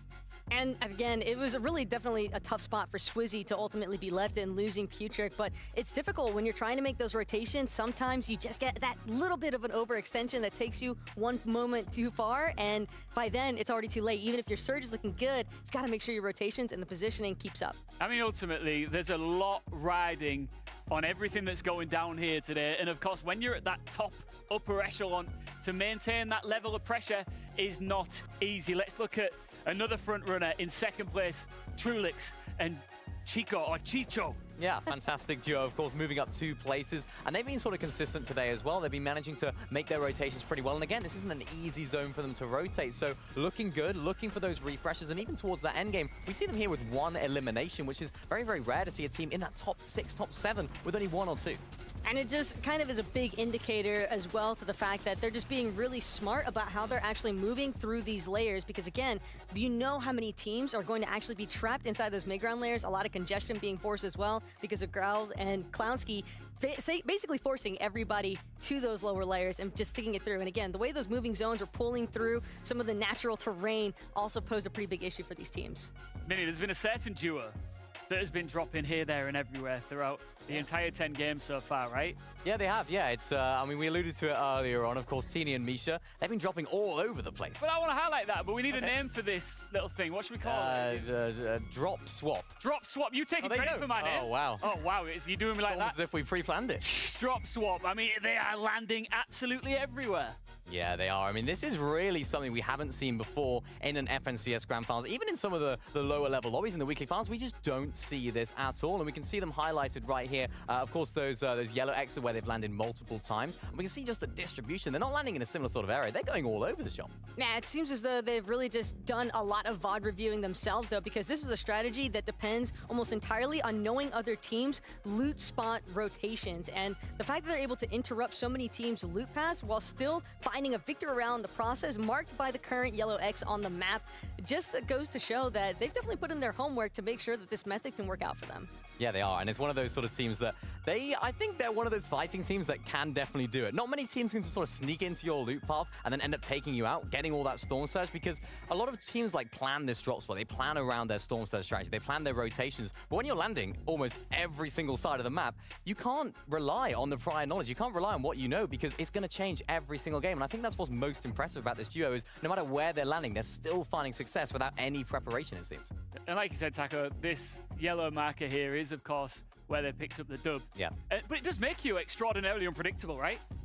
Definitely unpredictable, but at the same time, the whole lobby has got to be watching their backs. We've seen a couple of teams get cut off and elimed in the process, but Misha and Teeny, they're definitely on the prowl. How have we only got 2 games left? How have we got to this point that quickly? I'm having the time of my life. Great. I know we've got Last Chance Major and all that to look forward to, but this is crunch time, as I keep saying. This is where it's pivotal. We've got 2 games, the penultimate game. If you are in that lower deck a little bit towards maybe 11th to 20th and even beyond, this is where you've really got to pop off. Who's taking this one? Anybody's game, really. Swizzy and Putrick, I don't think that game's going to set them off guard. All right, for the second to last time this evening, we are crossing over to our amazing casters. You know what time it is? It's game 11. Let's get on the bus. There are just 2 chances remaining to lock in your spot, not just for the Global Championships, for this Major 3, and what a major it has been, Shayo, all throughout the qualifiers. All these players making plays leading up to these last 2 games. There's been a lot to figure out, but we've seen some crazy, crazy things. So much to watch. The best clutches we've seen. Interesting power duos. We're only allowed to play 3 or 4 games for 2 days, and just fun stories of people winning at doors. I mean, this EU FNCS, I feel like has been the most special we've seen so far. A lot of surprises, right? We're not gonna act like we predicted it to go this way, but I think very good surprises. And so as we head into game number 11, we'll see if there are any more surprises to unravel as we wrap things up. Miniman is saying there he believes Swizzy and Putrick will hold on. I'm with him. I think they've been so dialed in. I'm gonna let you finish. But Pablo and Bevies are the best duo of all time if they're allowed to play the game. And we'll see if they're allowed to play the game, right? We got a chance to see it. Do they win this battle contested at Secluded Spire? They did last game and then got cleaned up by Akira and Skyjump. Pick up the shotguns this time. No! A quick little dodge, but the shotguns are in hand. I'm surprised he doesn't go for the chase. Ooh. Mammoth pistol, the bevies. Another one that Pablo blocked. Shotguns here, but they know the danger. Knock for knock, and another one. Good for Pablo. Not done yet, though. Where's Sky Jump? That's the big question, right? It's not done. Awesome Fight is not finished. The good thing is, though, is that Bevies wasn't finished, so yeah, the revive can come through, and they'll be ready for anybody that comes to third party. Oh, I assume he's cooking. I drop down, map down. He's defending Creaky like it's his hometown. Yeah, he's making it that. See exactly how that happened. Yeah. Cena taking the brute force of it. I drop taken out. Whoa, big shot. Nice slide. They gotta come back. I mean, there's a bunch of teams that are, you know, maybe middling or they're down right now. We'll see if they can actually bring it back. Look at Misha and Teeny. They're playing off the map for the moment. Another new spot to check out. I mean, if it works, keep going. Untouchable. The ghosts of Fortnite. You can't stop them. They go anywhere they want to go. You guys are ready for the fight this time. Sky Jump Akira trying to interrupt, but this is a different Bevies. A different Pablo Wingu. Trying to get close and personal, but this is just very similar. It's just kind of a off drop, one loot, available fight. Big edit, nice mammoth retake on the wall, but not gonna be found past that. 1D defense and double walls up top that are controlled by Bevies. Sky Jump has that mid wall though, and another one too, so in terms of chassis, been able to actually push up the pawns. Bevies though, as a king, you can't stop him. No checkmate here, but big siphon. As Sky Jump basically queens himself, now he can kind of move wherever he wants to go. Pablo though has mats. He can still rock this. Alex for high ground is on a timer. Stops the res once again. Picks up an extra weapon, maybe if it's just a bullet. Anything matters right now. Sky Jump's loadout. Packs a punch though. He's baiting the res once more. Free fire shot denied. Pablo needs something else here. Flapjack in tow. Shotgun's there too. Pound for pound, those Sky Jump hits harder. Gets the siphon, it's baited out. They are stopped again. Wow. They are the most powerful duo in the lobby when they just get out of secluded fire. Thanos can't get his glove. He doesn't have the stones. It's tough. It is. That's what it is. It's really tough to see because we know what they can do when given a chance to play out games, but Akira and Sky Jump are just gonna keep on hunting. The duo we've seen nothing from basically this day two. Ken and Uguay had some struggles, just about 24 points on the day in total. Was hitting way around town in their lonely laps. It'll be slightly different knowing that Misha's here now and kind of maybe throwing an extra duel of a wrench inside the mix. I feel like Sky Jump's only purpose is to challenge this off-spawn fight, and then they're gone too. Yeah, beyond that, they've not been able to showcase much of their talents, but still leading the charge, leading the way, showing, I'm sure they're big inspirations to many console grinders out there who aspire to be at the top level.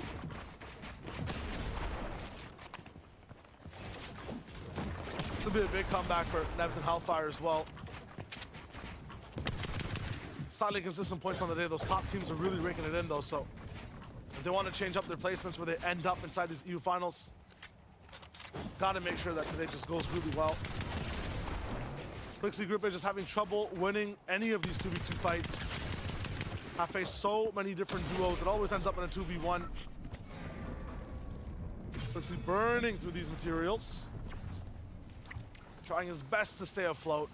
As Hellfire, no, it's a 2v1, maybe want to push for it, but so many other factors of other duos coming in and whatnot could be a possibility. You thought we'd stay inside the winter type zone as well. I mean, it's slightly towards this side, but it seems just more right side centric right now, which means a lot of teams will be able to play this game slightly normally. Some more caches will be viable 11 in general, and that's huge for, you know, a moment like game 11.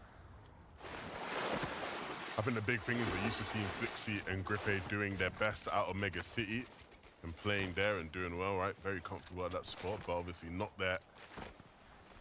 Almost like a fish out of water at times, Teeny and Misha. They're always up to something, aren't they? Always up to something. I think a fine line between life and demise. But they're good for now. Ooh. Kid and Deox see him coming. He's gonna just crack open that med mist and make sure he's ready for this fight. They want this. This is nice for them. And they've won this fight yesterday and many times before, so let's go for it. Deox really good at prepped fights. You know, sneaking around, getting that one free shot, making a fight in their favor. So when they don't get that, yeah, it's not gonna be the best fight for them to take. Gonna back up first, make the zone work in their favor. Jakey down, Savage in the box, Vidil traded. What's going on in this fight? That's a big question that we'll ask in just a moment. Robot Axe Force looks like everyone's kind of losing a little bit of the patience of slower fights and maybe even losing their balance. Savage is gonna be tracked. I don't think he has any mats. Big mammoth shot. I mean, this guy just doesn't miss. And so consistent in shooting when he's able to get fights. I think the biggest trouble for this team is finding a duo that's willing to have a fight like this, having the room to have a fight like this. It's mainly just been Savage, Vidil, and Archie who's had a chance to actually deal with. If he doesn't find these players earlier on, I feel like these guys struggle with that surge, but in this game at least, they'll be unable to keep going, do what they need to do. On the other side of things, Vortex, Belusi, we've seen lots of high towers work in Belusi's favor in the earlier day one. Anytime it's a fight, Lucy usually goes down early. We're left to see Vortex do a few clutches. I think game 3 of day 1 was like that. Hopefully that's not what it's like in this one. A fight's not totally needed right here. You could just disengage it right beside zone. Yeah, and I think they've opted to do it. It looks like it's gone that way. Still need to be careful though, because free damage will always be taken when given the opportunity. Some teams rifting out of the jungle area now in towards Mega City.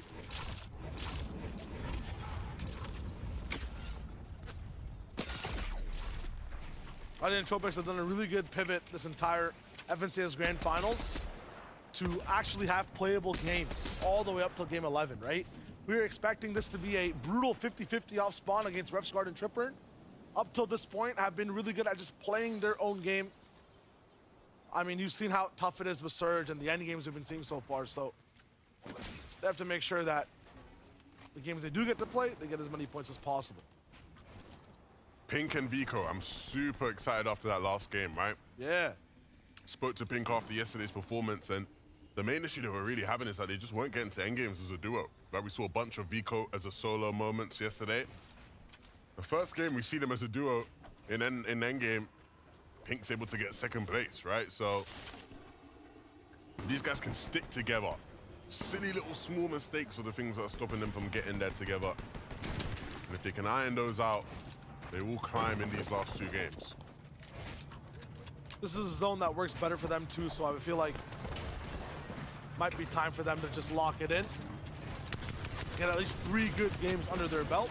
1 already happened and 2 more are yet to go. Game 11 of EU Grand Finals. Last major of the year as well. We have a last chance major coming up, but in terms of official majors that have numbers attached, this is the final one. Of course, last chance major is going to be crazy as well.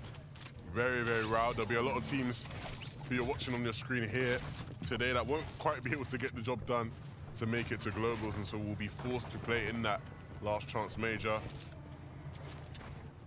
6 games too, yeah, I mean, that's like where tensions are real high. Yeah, for sure. But I think that's also where we see sort of the teams who've got it or not, you know? Yeah. Who's got that clutch gene. That's what it's all about. Refsguard the first to fall now. Clutch gene non-existent for this game. But it's not his fault. I feel like this is just off drop. It's the zone.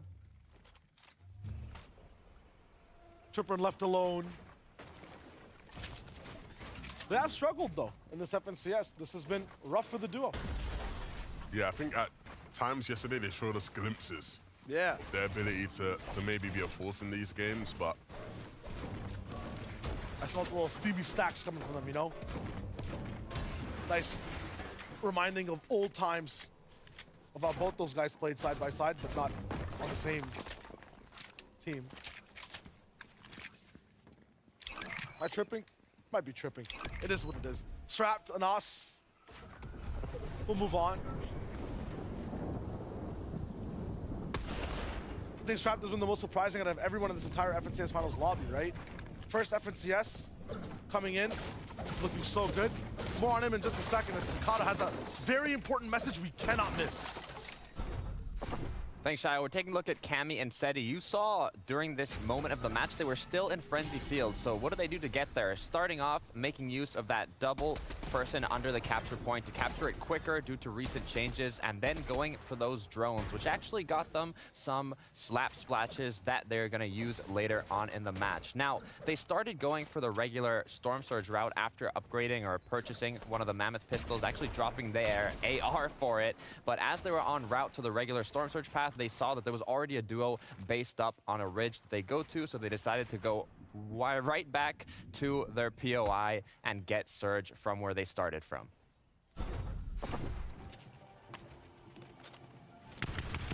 And Cammy, of course, still a big threat in this tournament for the potential first place. And so we'll keep our eyes on them. Teeny. This is a bit of a switch up, right? We're used to seeing them together. We were bigging that up last game, Shayo. Yeah. Very different. Yeah, he's going to have to go for the reboot now. Is he a guy who reboots, or is he a guy who just, you know, makes a brother watch? I mean, under these circumstances, you probably should be thinking about a reboot. I don't think it'd be impossible. Does he have the facilities for that is the question, because zones are closing ink, and at the same time, this man is running out of builds.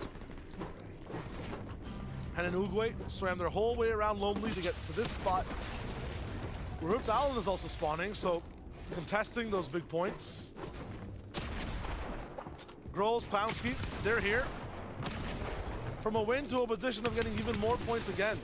We'll see if it's possible for them to turn game 11 their way again. Ken's not letting this happen for free. Another team comes in towards Rift Island, and now actually it shoots them from way far away. Now they gotta be careful as to what they open and what they don't. Also, Loot's already down. Grols has got this. Trapped at the top because of the cone. Love to see it. Not too many people here. It's such a awkward spot for the island to be. I feel like this is the least populated. We'll see it all major. Yeah, I want to go back to game number 8, where it was just like 20 teams up there, man. Like, where's that gone? That was fun, like casting 2 end games at the same time. Do people not want to like get 15 points? Like, come on, guys, like 15 points for free. Think about it. Right now, you have a certain amount of points, and you could just add 15. Like, hello? Like, am I missing something here? You need a megaphone inside the game. Oh, they do not want to give me that power. They do not want to give me that power. Look at this zone all the way in the southeast. Kinjitsu crossing vibes. Barely anybody in it. Literally about 4 teams operating in the zone at the moment. The rest of the lobby all have to make their way to that safe zone within a matter of minutes. If I'm Roban, I'm so happy.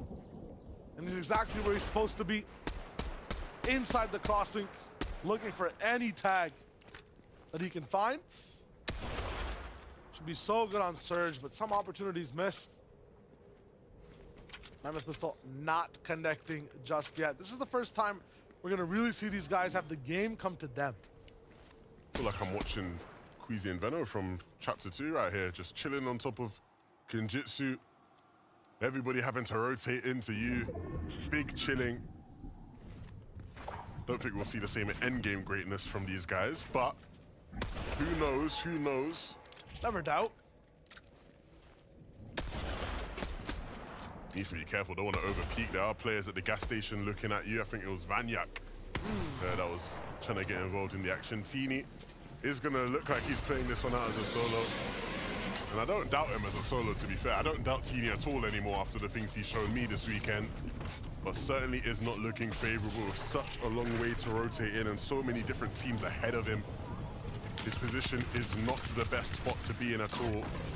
And his location is now known by those players, or some of those players above him. I mean beneath him, sorry. Yeah, something cooking with the slide. No build, so he's just being very careful as to where and how he moves. Has to share the slide as well a little bit, so guys just watching the POV of Teeny's end, I guess, this game. I mean, yeah, I don't know. I'm trying to like theorize how he like really gets back into this game. Maybe he would have like ran into the vault and tried to get some shields or some loot. I don't really know. Either way, the game continues with or without Teeny. And Trulex will definitely be happy about the game continuing. His loot is looking great. Come on, position is looking nice. And he's getting some free damage onto Axforce and Roban. if that's anyone else, I feel like that's a full fight ready to happen. Yeah, but I think the good thing is it shows their discipline, their maturity. Not using that damage to just take the fight, using it to get ahead of that team, right? Roban and Axforce were rotating to where they wanted to get to, and they were ahead. They said, no, you guys have to stop, heal up for a second, we'll run straight past you, and now we can just keep holding you in, keep stopping you from getting into the zone. Tulis just wants to get Chicho ahead to a spot where they can get even more damage done. There's a reason for that too. You stop for a fight right now, look at how mobile every other arrow is on that bottom right side of the map. They are just moving to that zone line as fast as possible. Thomas G. Malabuka right beside him too. They'll get in. They'll big chill. And their base stops now. The worst thing that could happen here is this zone going bottom left, but I don't think that's like physically possible. I don't know what's possible anymore. Wait a minute. Wait a minute. We forgot about the TD calls, bro. We forgot about TD. What am I seeing? How? Please. That's 2 people's worth of loot, right? There's just no way he survives this, right? Hold up. I know I already said this in this game, but there's just no way he survives this, right? Right? Hold on, everyone's gonna be focused box to box here. Okay, look. There's one team above. There's Okay, like 2 teams now. If he's zipline. Hold up, zip it. If he's zipline. Zip it and don't. If he's zipline. Nah, what am I seeing? How? Does it even make sense? How? I'll allow Seti to glide, but there's no way with 3 people looking at you on a zip. Like, come on, bro. That you live. This is what you call teeny magic. It doesn't make sense. He's got to move and he's got zone to go with 2. This is doable, this man. This guy, man. What? Like, I did not, like, my brain can just not comprehend. Mustache and Hide on Bush deciding it's time to rotate on by. Mustache needs to be right behind Hide on Bush. Needs to make sure he's following properly. Cannot afford to get too split up, and it looks like he has gotten a bit split up from him. You know, Hide on Bush down to the left, and they have their eyes towards refs and tripping. Just gotta wait for Hide on Bush to mat up and then go. Lots of people taking this bridge. Nice little build that Roban and Axforce will follow as well. Seti Kami also alive in this game. And as Kami's picking up Seti, they're the first ones to get into the zone. It's trouble. He's got to protect his man. This is a replay for a reason. Not because he gets a big shot, because he goes down. They had the dead side rotate. They had the power. That could have been a huge game for Seti and Kami. That might just be first place locked out for them for now. Yeah, it's going to be a very, very happy sight if you are Swizzy and Putrik. For Teeny, though, the longer he stays in this game, the more I just marvel at how impressive of a performance these guys have been putting on this finals. He's used everything to get to this point, though. So, gotta see what happens next. At the moment, it just looks like Swizzy and Putrik, they are alive this game. They're looking healthy. 50% chance almost to win the entire competition. I think this game is it, man. I think this game, if it translates into a top performance, we're talking top 5, some higher limbs, it could be the difference maker that wins them the FNCS. This is the race, though. Everyone moving as no one's even close to where this next zone's coming through. And we know since Swizzy just moves a little bit later, zone's even not moving just yet, you can't have a chance to get some free real estate in front of all these new builders, but they'll be about 4th or 5th place on the dash. A few people still behind them. The best thing right now is this position. Unfortunately, though, we're going past a huge mountain here near Sleepy Springs. Yeah, they're going to have to start thinking about how they get up and over that mountain without getting stuck beneath some of the other teams that will be there on their way. Teeny just trying to figure out where his piece fits in this puzzle. Where can he slot in and find some space? Where can he capitalize on somebody who is in a similar spot to him? And I think he has just found it. He finds Asa hiding and he rats his way into the box. Teeny is on a tear. This guy controls destiny.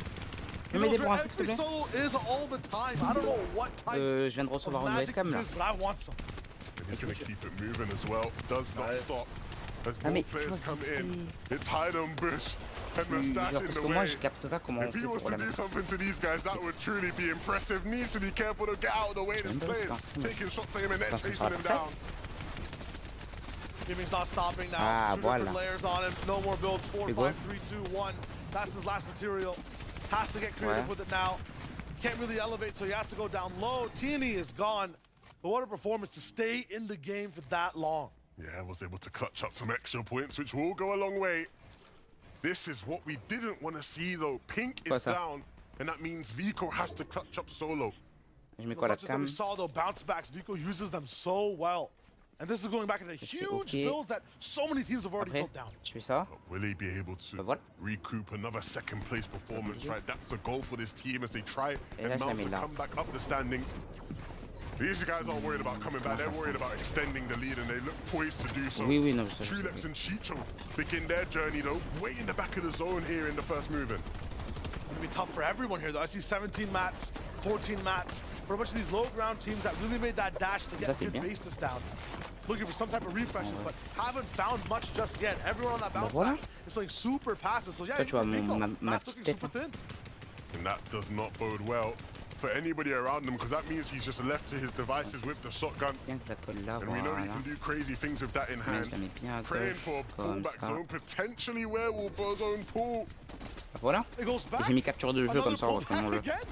That's huge. Vico just gets the lift. Just exactly what he needed, and it gives him a bit more time to try and find something and connect. He's looking for those shots. Vico, I still see him alive, letting people go by. Chicho moving in. Players right beside him. Hopefully a solo. Nope. Duel's right behind him. It's done. Nice try for Vico. Lived a little bit longer, but couldn't clutch that much more plays. Trulex and Chicho, though, even with their low material count, still pursuing a nice position in the zone. And they need to find some sort of refresh quick. Everyone playing with rations. This entire layer of low ground doesn't go past up 2 builds. Putrick and Swizzy, though, have gotten so many mats. I'm not sure how much Curb and Firebro have on height, but they can contest it with how much they have right now. But you say everyone playing with rations except for these guys, and they are the lobby leaders. No matter how difficult the zone is, they manage to make things work, and they're doing it here again. Can stay in the back of the zone as they have the slots to pop. And now gonna move up and over everybody else, even looking for height now as well. The flank is coming through. Curve does not see it. Firebro didn't see it coming, and they will just ramp right above this team. A double tower taken. They land it. In big stride, Curve dropped down and taken out. That's just huge. Firebro now, just kind of by himself. Fall damage is his demise. Putrick and Swizzy, that's textbook. They are about to win this game and potentially secure a championship for themselves. No pressure for them. They just play in their zone, in their element. Roban needed that bounce back. He was praying for it, and it came. They have the entire playing field in their kind of domain. A big bounce back, which means height's that much harder to take. Roban gonna be cooked here inside low ground. Yeah, everything down low is just absolute pressure. Forces you can't even fathom. As Firebro hits a big shot, Mixon down 2v1 now. And you can smell victory up in the air. And it was the team that bullied him off high ground that he now has to beat in the 1v2. And they will not let it happen at any cost. They've been in this situation before. They cannot afford for another 1v2 to not go their way. They need to make it happen. They'll be a bit more conserved, not jumping down willy-nilly. And they can't even because the maps aren't there. Putrik's run out. It's cost him so much, but he's the front man. He's the damage. Swizzy finds it, though. What a good win. What a good day. And what a good tournament for Swizzy and Putrik. Swizzy and Putrik have no intention of letting go of first place. When all their biggest competitors were falling left, right, and center, they stayed true till the end of the game. A beautiful flank to take high ground as well. And they deliver on the goods. A big win and a big performance from Swizzy, picking up all the limbs towards the end there. Absolutely, leaving up the consistency, tune into just the leaderboards. If that's all you were doing right now, your eyes after this game are definitely on Swizzy and Putrik. They're in the limelight, they've got the win under their belts, they're ready for the final game of EU. It's looking so good for these two. Very proud of them. When Swizzy burst onto the scene in EU, many people said this is a player with the caliber to be able to win an FNCS. Him and Shamoki couldn't quite get it done. They didn't have the winning formula. But Swizzy now playing with Putrik seems like they have it all understood. It's figured out, and we got to find out more about the tournament. Who else is in contention? Only the desk knows the answer to all these questions. Guys, thank you very much. Swizzy, Putrik, two names that we've been saying all day long. They took that first place position. They wanted to lock it up, throw away the key, and it looks like they've done that, right? Yeah, what a fantastic game for them. Off the back of not the best game 10, that is champions mentality right there. It just shows that they might have got knocked down a little bit from that last game not being their best, but they've come back with aplomb right now. Yeah, you absolutely called it. They were not rattled in the slightest, and the confidence that they had in their strategy for the final zones, in particular, the fact that they went for such a late high take against Curb and Firebro, and that immediate pressure, it again can just be credited towards the fact that they knew they had enough materials, they knew they had the proper resources, and the mythic flapjack as well from Putrik. We've seen it be such a menace towards teams on those lower layers in terms of preventing them from trying to get any sort of reclimb. I mean, look at this from Swizzy as well. You talk about winning. They won it twice, almost. They still had a slurp juice, a med miss, and of course those splashes as well. So even if it did just go to a heal off, they still had it all. You see it in all competitive sports and esports when a team maybe takes a little bit of a shake. It looks like they're about to stumble and fall and they bounce back. That is championship material. For sure. Not only that, but all eyes have been on that secluded Spire drop spot for the longest time because of the fact that it has a vault there. But it might have been Eastern Watch all along. That was the real dark force here or dark horse force at least for Swizzy and Putrik, because they've been securing that vault. They've been finding, again, those mythic weapons and the mythic slurps, and it's just been working out so well. Securing vaults, securing positions on the leaderboard. Let's take a look at it right now because it is pivotal. It is big time right now going into the final game of the weekend. 653 points. That is mammoth stuff. 207 points ahead of Trulex and Chico. But Trulex and Chico have done a fantastic job of holding that second place spot as well. Even for them, that was a really tough rotate, but they keep proving as to why they deserve to be in that top spot. You can see the eliminations haven't been quite as much from this duo. And of course, no victory royales for them, but the consistency from this duo has been so good. And even when they're down bad, they're looking bad on the materials and everything, they still manage to pull something crazy out of the bag. That is such a massive lead, though. I mean, at this point, for Trulex and Chichu, they've really got to try and pull out all the stops if they want to secure. If anything, I think it's mostly setting on ensuring that second place stays intact for them. But so far, like you just mentioned, Minnie, it hasn't come off the back of Victor Royales. It's just been consistent gameplay through placements alone. Now, of course, the top position, the top part of this table, there's still some room for movement in some areas, and that is vital for a lot of our teams that are competing here, because ultimately there are positions up for grabs in the global championships. Now, originally it is the top 10 teams that qualify. Many, of course, some of our teams in the top 10 have already made it to the big dance, so it will drop a little bit further, maybe to around 15th place. We've got to see some teams make some moves here at this part of the table and beyond.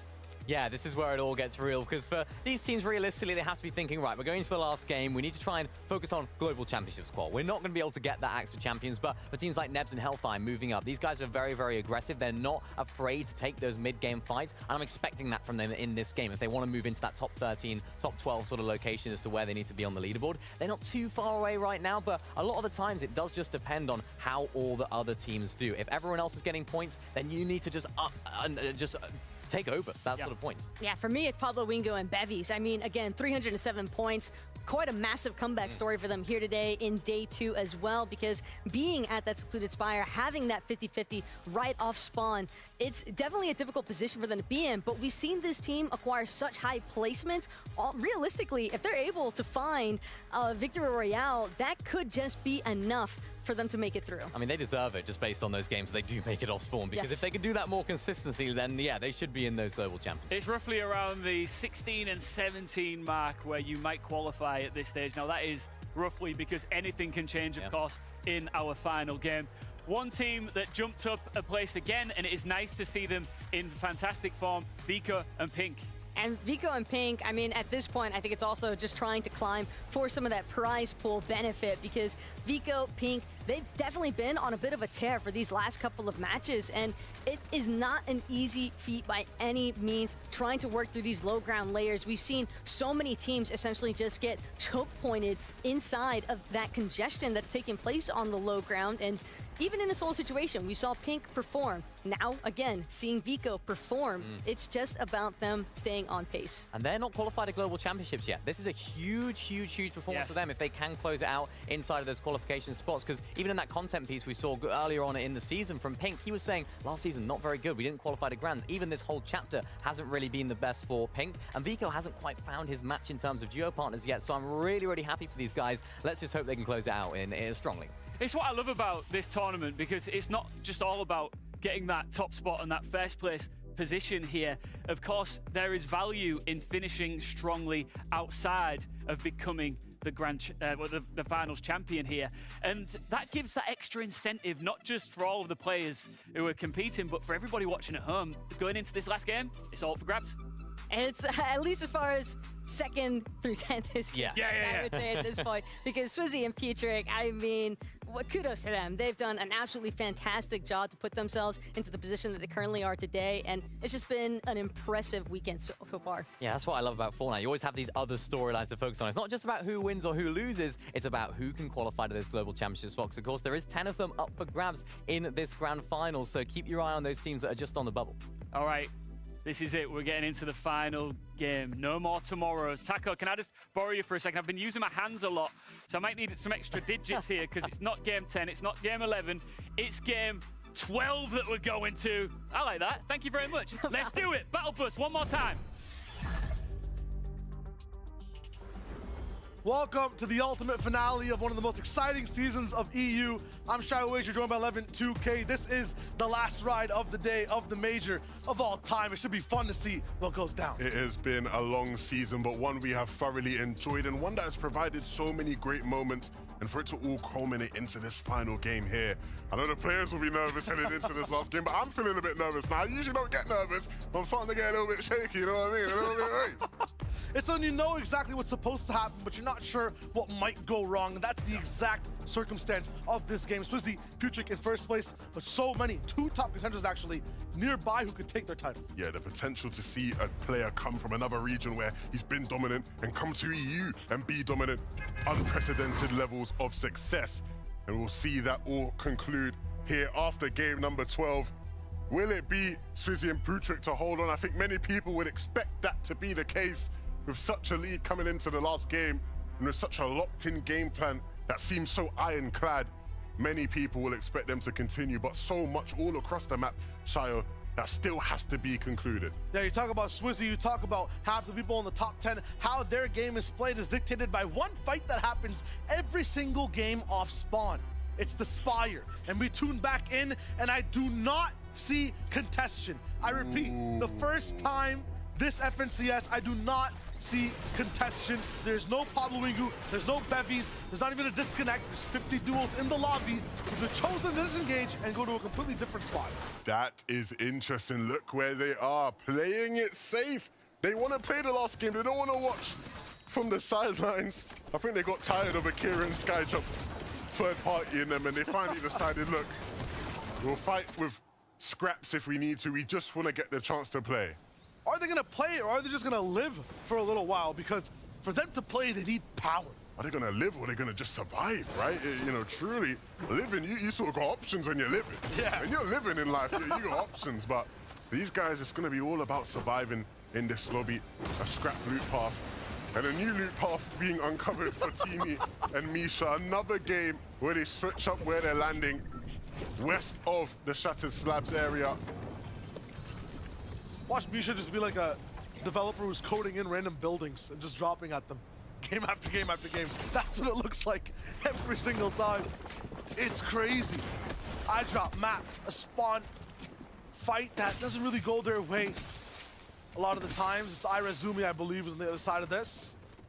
Him and CNET have been taking really good trades, actually, in 2v2s. In this game, if you're not even in the top 10, it's okay. It's all about trying to just up your prize at the moment, and CNET will hit some nice prize shots in this fight. He just never misses. Always has enough damage to take down one individual before he might go down, but it's not up to Irazumi this time. It's CNET. He needs to clutch this one out, and he has all the utility and loot to get back up in HP. Does he have the time is a question. Yeah, he doesn't get time to get the big pot off, and I think it is a result of him. Oh, okay, maybe I'm just gonna let him have it. Yeah, he will. He will be able to pop it, and maybe even get some of the med mist off as well.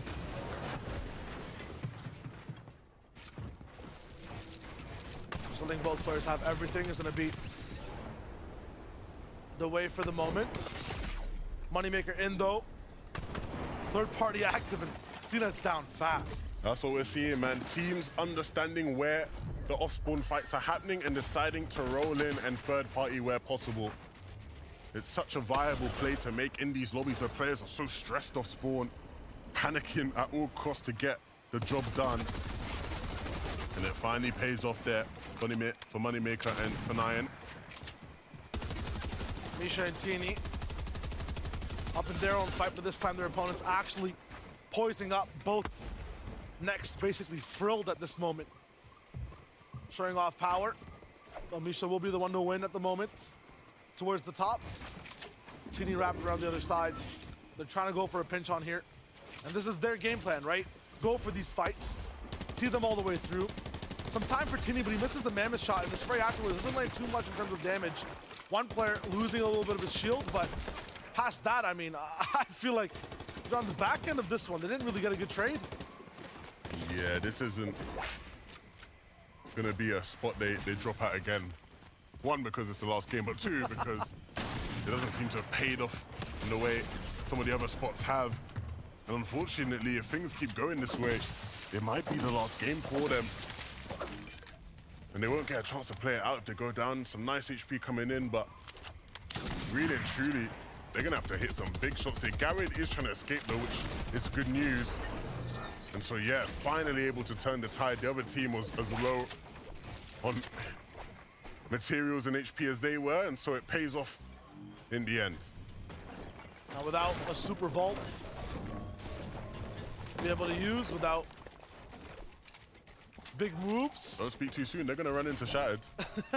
They'll be waiting for that bot to spawn. It's not as big as Spire though, you know? In terms of what you can have, but they are actually still rocking that same type of off-spawn aggression. Bevies. Sneaky, sneaky path. Oh my God, like a fish. No chance.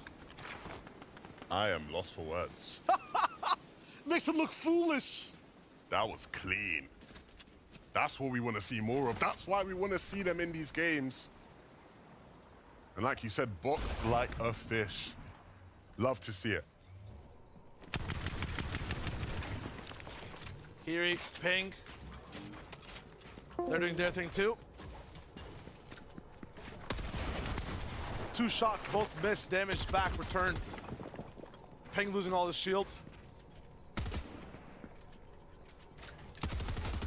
Drippy and Flixie are actually retaliating this time and somewhat winning the fight as it starts, but it's always a stalemate with these two. It never goes their way for too long.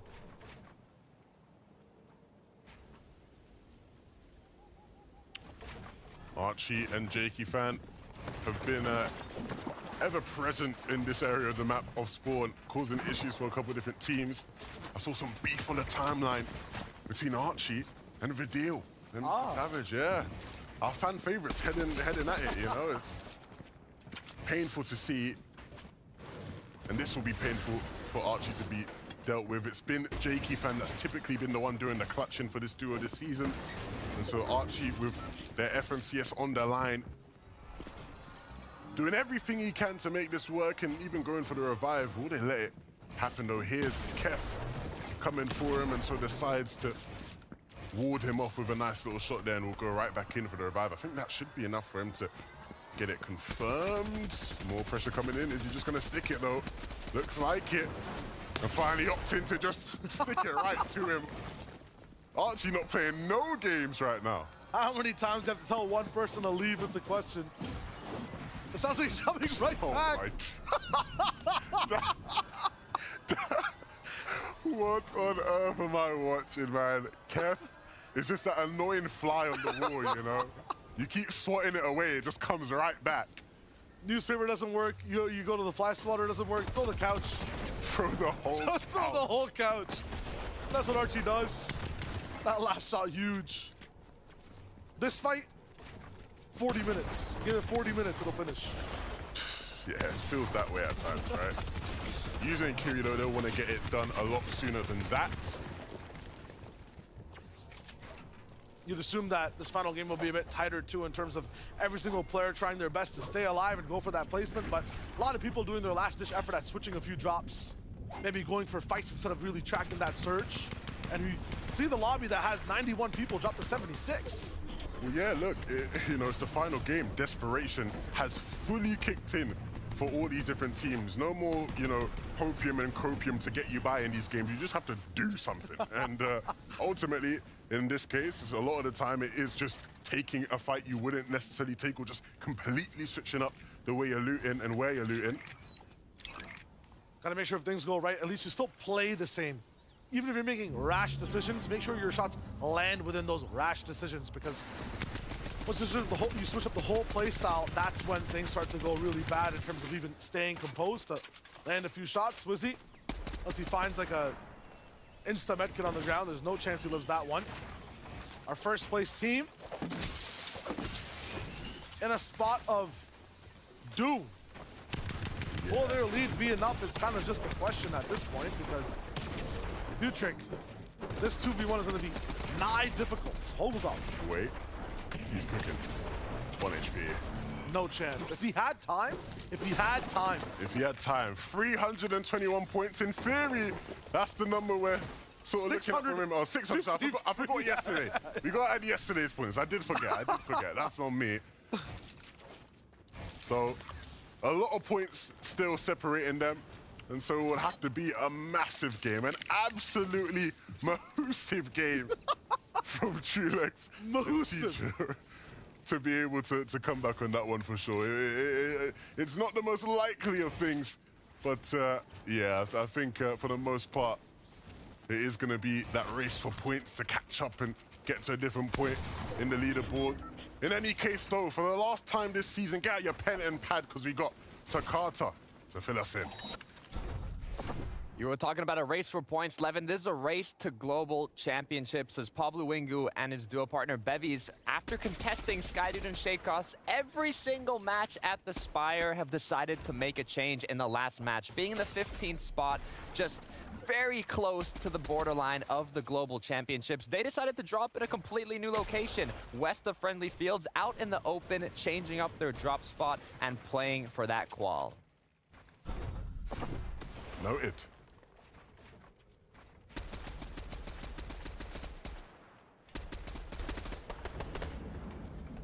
Just big info, you know, all across the field. All across the field.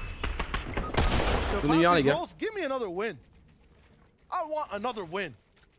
Hey, that would be very helpful for them in their pursuit to secure some more points. Climb, of course, they want to be at the Global Championships, and that win they got earlier today certainly has put them in a position to be there. One clutch for Kylie, and then after that, a few cool plays. He wants to still see that first place, you know, just another win, hopefully. Yeah. Kylie and for Strokey, I think a lot of the time it's just guaranteed entertainment with these two. Yeah. So I'm always going to be rooting for them to make it deep in games. show us what they can do. For all the players that wrapped in and jumped through in game 11, made decisions, might have gone down, said, you know, if only I had more mats or if I had a second chance, I'd do things differently. Bless you. Me and Levin specifically, bless you. We said, make the zone go down there again. Do it one more time. Exact same zone. Up to you guys to claim it as your own. If you made any type of rotational decision that wasn't correct, you can fix it this time. Triple Rush Guard, we saw Rush Guard fall early, I believe. This time they're staying ahead of the zone and they're trying to move in as fast as possible. Big difference in speed for this duo, and they are actually covering their tracks no matter what. They're leaving nothing behind. The panic I see from everyone else, I don't get a hint of when sniffing out this duo. Yeah, and they've got the God loot for this final game, so hopefully things sort of work in their favor. Full slurps is not a bad spot to be at all. We've seen what can be done when teams have an excess in slurp juice. Cade and Diox just gonna get the island for free. I'm not gonna lie. Last game, I'm expecting people to go all out for 15 points, but in any case, they'll just be able to claim it and get it for free. Someone is coming now, it looks like. And any surprises here, eh? Not at all, but they will miss out because, again, Cade and Diox can just claim it a lot faster now after the recent update. So Pablo Ingra and Bevy's efforts to get up here will be in vain. All that they get out of this now is just a fight and the slurps, which they will be happy with because it's the loot he's working with. It's not the best, to say the least. Cade's not happy to give it up. They're actually dropping right in. Pablo Ingra, lots of pressure to work with. Bevy's shot down, running away. And no chance. Both players taken out in an instant. That is tough. We're too late to be able to actually contest the flag being captured. And then once they get up there, wiped out from the lobby, an end to their FNCS run. But what an end it's been. Big claps for that duo because they provided us with plenty of entertainment across this weekend. In the few games we got to see them play, they certainly were fun to watch. Won't be seeing that aggression this time. Kiri might be the one to actually channel that and keep it going. But he also needs to see the back half of an end game as well. We'll tune in across the map to another duo. Chicho. Do I see a Trulix? Yes, he is alive as well. They're both clicking side by side. Yeah, they need to sort of have one of their better games in this last one. Just sort of slip down in the standings a bit. As the games have gone on, at one point this was a team in second place to come into this game around 8th, so don't want to keep falling any more than that.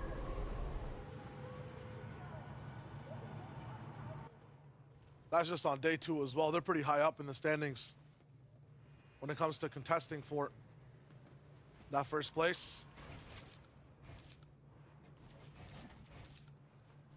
I think they're the ones who might be just 200 points behind. We're gonna check on that. Thomas HD, Malabuka. If there's a game for the classic, for the dominance, the damage, the run back, it's this one. Because there are no more, first of all. But second of all, they're also in a really good spot inside Mega City. Photo Science Nazi, I just like the consistency we saw earlier on in the games today and later in the back half of games yesterday. A few clicks and a few more, hopefully. In this one, is top 10 is still what's needed for that global championship. Yeah, just to correct, yeah, I was wrong earlier. I was looking at fake leaderboards. Fake leaderboard, it's fine. I got the real one now. And we have it up there on the screens as well. Yeah, Trulix and Chicho, actually, like you said, the team that is second in that race, far ahead of everybody else. It looks completely untouchable to get to that first place spot. I mean, yes. 200 points. It's just not happening. It's just not happening. And that's just a testament to how good Swizzy and Putrick have been. Multi-region champion. Not a bad thing to add to your name. It's very true. Swizzy Putrick did such good work. You have to love it when it's an FNCS and the winner is, like, you know, in that last game on that lap. At the same time, it's a little bit troublesome, like when they're down. But to get 2 different regions is just crazy. To do it in EU is just that much more victorious. A very hard region to claim as your own. And they've done it in one of the most dominant fashions we've seen in a long time. Replay of this fight that we just saw. Volko, I'm an artist. A little bit of mid-game kerfuffles all around. That's just gonna be tough. You know, favorite teams we're looking at, just talking about moments ago, to do well, getting taken out.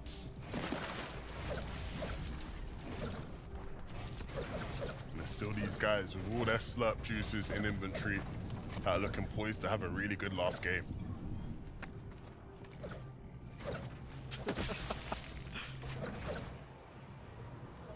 Up as a duo is the most important thing. The Mega City endgames, hot or not? Super hot, man. Yeah? Yeah. For why? You like the in and out in the buildings? Yeah. What's there not to like, man? People grind on them grind rails.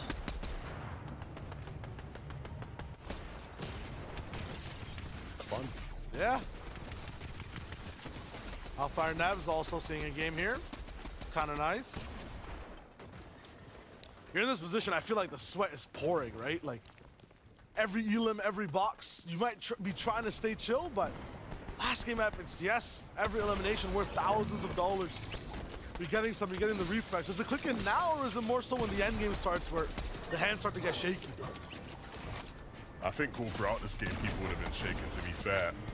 But a lot of these players have the experience of being in a final where, again, you just have to lock in. Can't allow outside factors to start to influence your gameplay. We're getting sparse in this game too. 54 people alive. We talked about fly swatting at the start. Might have just been like a metaphor for the whole game. Is this the Vanya Classic? Because that's what's happening now. I've been waiting for it, man. We haven't had our typical FNCS Vanyak super clutch, so hopefully it does come at some point in this game.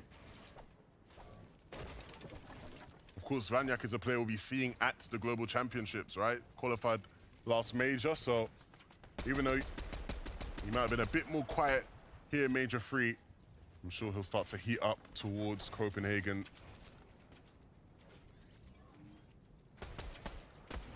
So locks in bottom right, Clownski rolls, get a little bit of an advantage.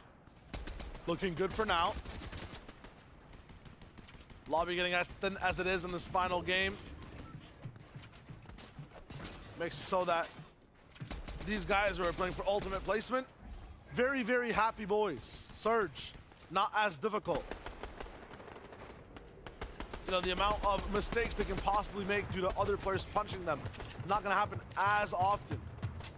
If you're solo in the situation as well, there's basically half of the lobby's eyes are just not on you because they don't exist. Right now we'd be looking at 60 people, 65 people. It's not gonna be the case, 15 less in total. We're at 51. User getting focused. What Huddy needs here is just like a random solo flying through his window and his keyboard disconnecting inside the box. Yeah, we've seen solos make things happen in these kind of zones, as difficult as it looks to traverse and deal with. It wasn't too long ago we were watching Teeny go crazy, so. Cosnasian Pro just had a long rotation to make, and they'll look to pick up a refresh before the rotation is made, unfortunately. Big return damage onto Snazy. We'll just force them to chill for a bit. He's like, how do you hit that shot? That looked free for me. Like, that's not fair, man. A bit of a heat check, a bit of a heat check. But you need those sometimes to humble you as you head towards the end game.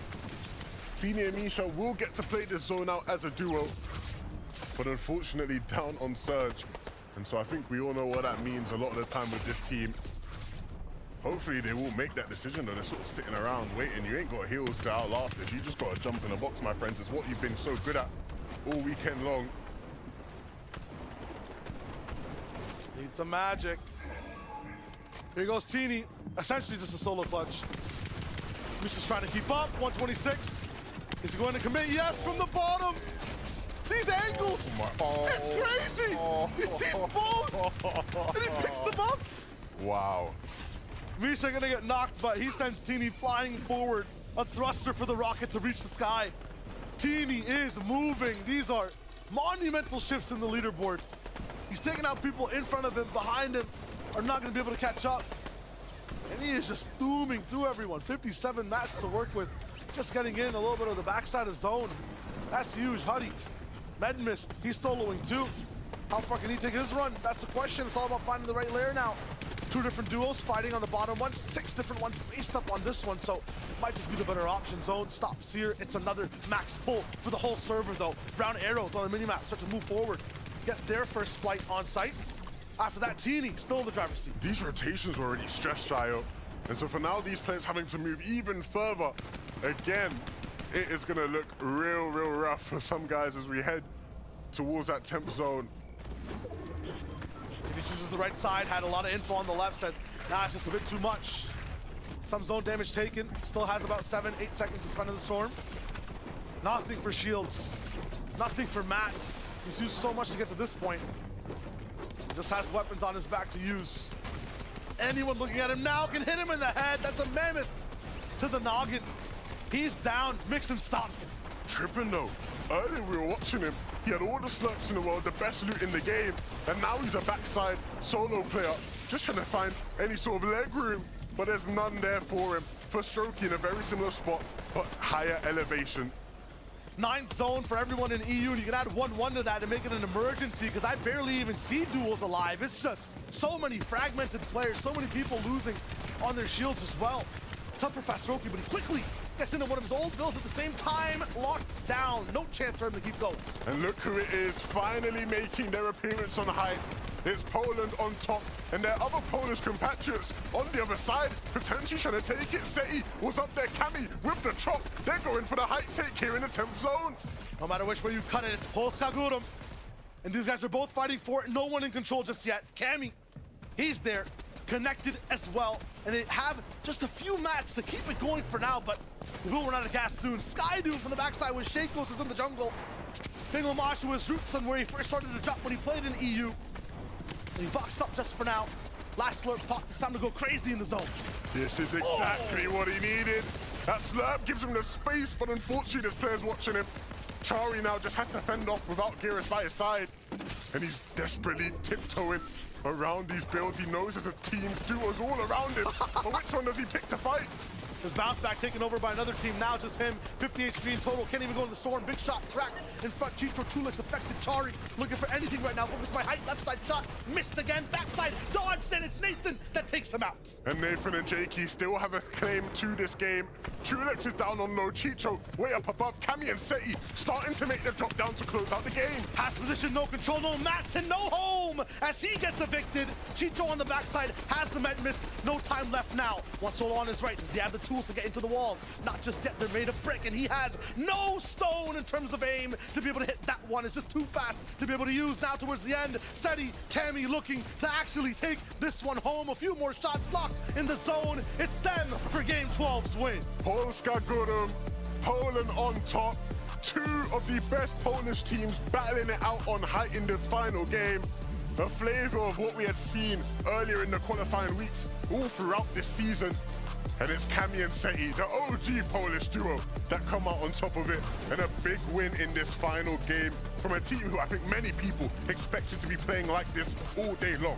That leaderboard has to be just like sand, shifting now after that last game. So many top 10 players looking good in terms of placement. Seti and Cami winning at the game with elims. They finally did it after so many games. Yeah, they were looking for height. You know, they had been practicing the timings all season long, and I wondered whether or not it was going to work for them in a grand finals lobby.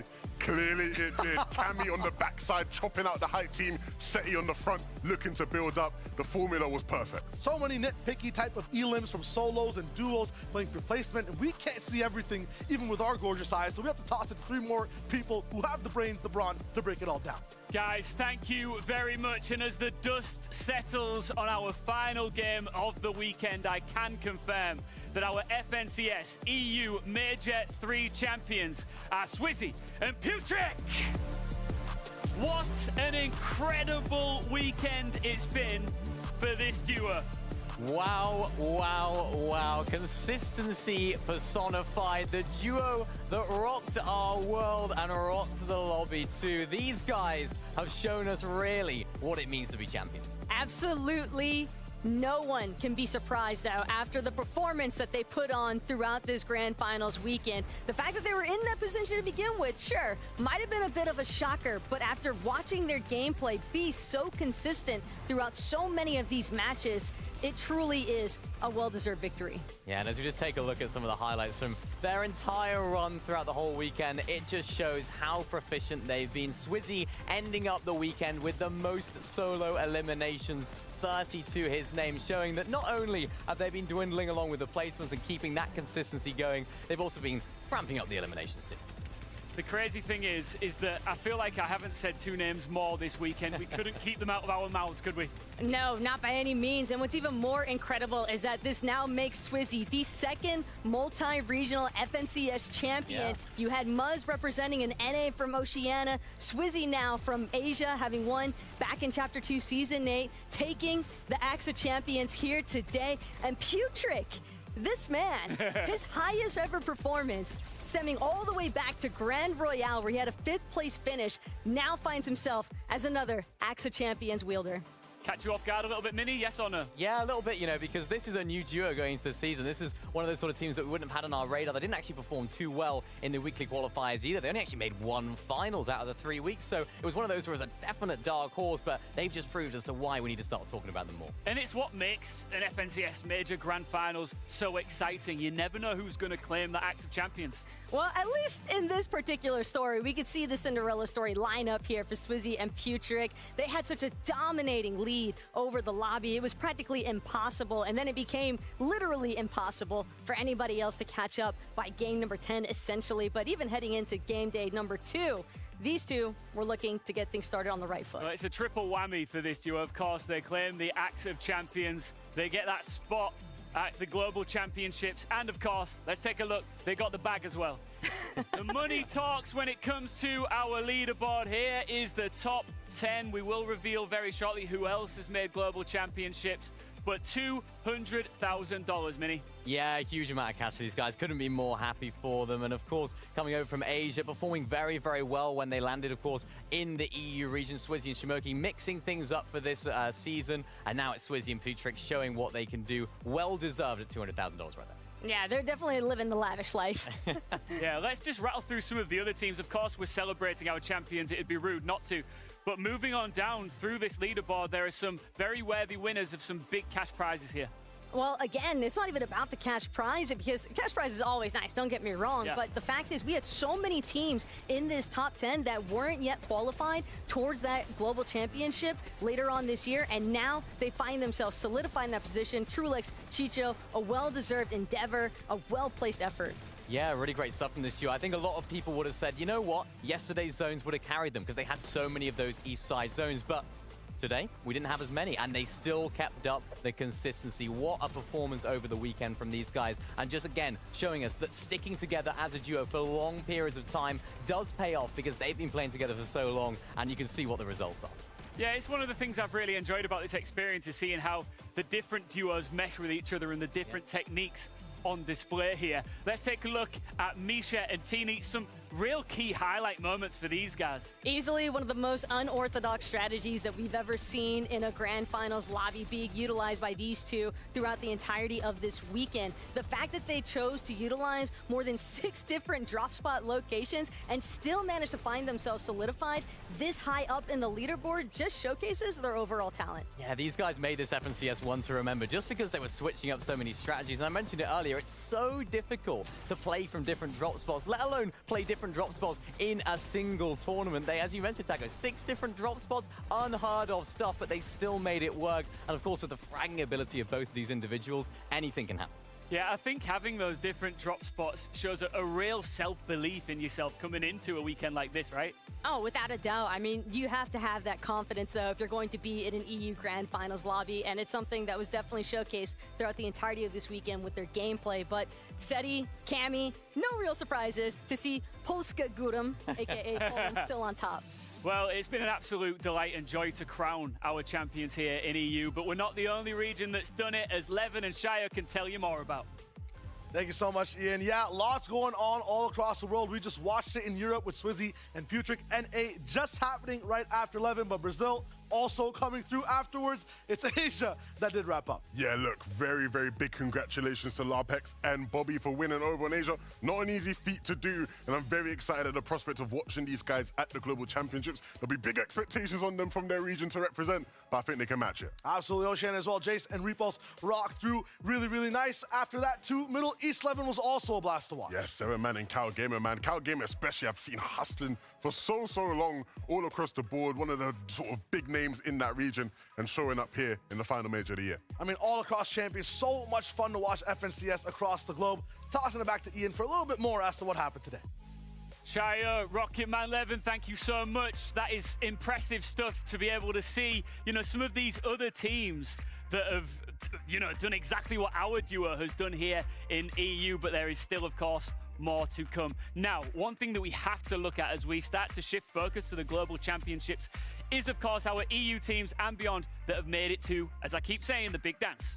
Yeah, definitely a lot of teams that have so far been able to solidify themselves for that Global Championship. Major 1 and Major 2 had a lot of familiar powerhouse names, and Major 3 did not disappoint. Yeah, of course, as the majors went on, we amped up the number of teams that did qualify. And as you can see on your screen right now, Major number 3, we've already started filling out so many names, and you can see so many names that we watched go down today. Of course, we see Kiri, we talked to him, of course, at the beginning of the weekend. They managed to sneak their way in as well. Pink and Vico, so happy for those guys, of course, because those guys, I mean, Pink especially has talked so much about how he hasn't had the best chapter so far, and I'm sure this will be a great way to end the year for them. But look at Grolls and Clownspeed right at the very last minute. They were able to just sneak their way into that top of the leaderboard, and I believe it's unfortunately Pablo, Wingo, and Bevies who had to take the sacrifice hit. That's why, that's a prime example how you can never lose faith in a tournament like this. Exactly. Never give up. That's what it's all about. Fast Working Kylie, another name that I want to highlight there as well. Vico's ex-duo in Kylie clutching up as a solo earlier on today. Those are what make the difference, and those are what qualify you to the Globals. Blacker and Mixon as well. Nice to see them in the mix. Oh yeah, Baja and Mixon, they were doing everything in their power. I mean, even in that final lobby, we saw them trying to control the high ground. A beautiful switch and distraction, though, from Seti and Cammy to take the height. But yeah, gotta be happy, though, for Robin and Axforce as well. Have to remember the interview from yesterday, and seems as though they were polished up enough to keep themselves in contention. Yeah, this is, of course, day 2 of the Grand Finals, but we're not done yet. Let's take a look at our broadcast schedule. I can tell you, of course, we've got the NA Grand Finals day 2 coming up very shortly, but for us, our grands are done, but we can now shift our attention, Minnie, to the last chance major. There is still hope for our duos to make it to the Global Championships. Yeah, so 25 duos across all different regions will be qualifying to the Global Championships to the last chance major. Here in EU, we have 9 duos qualifying directly through. So it's going to be electric, it's going to be exciting, and it's going to be very, very interesting. Yeah, so don't worry. If your favorite duo didn't manage to make it in today, they still have that final opportunity to qualify for the Global Championship. Yeah, and Commander, if you do make it through, it is into the lower bracket. So you do have a little bit of a disadvantage, but still, you want to be there, of course. And you want to be there too. If you want to get hyped about the last chance major, I reckon this might do it for you. I've lived with kings, stood on my wings, broken my strings, they fell with ease. Swam my tears, soaked in my feet. Now I wanna play, what's it gonna take for them not to underestimate what you see is great. You will never break.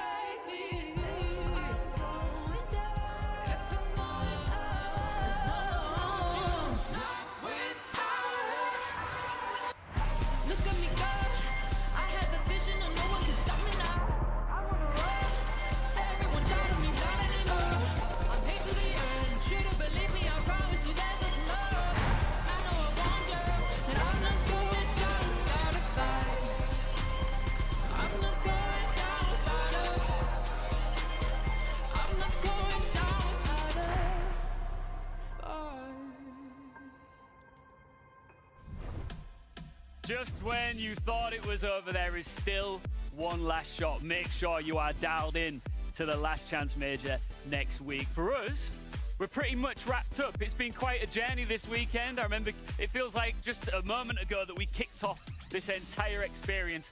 It's been special. Levin, Shai, I'm going to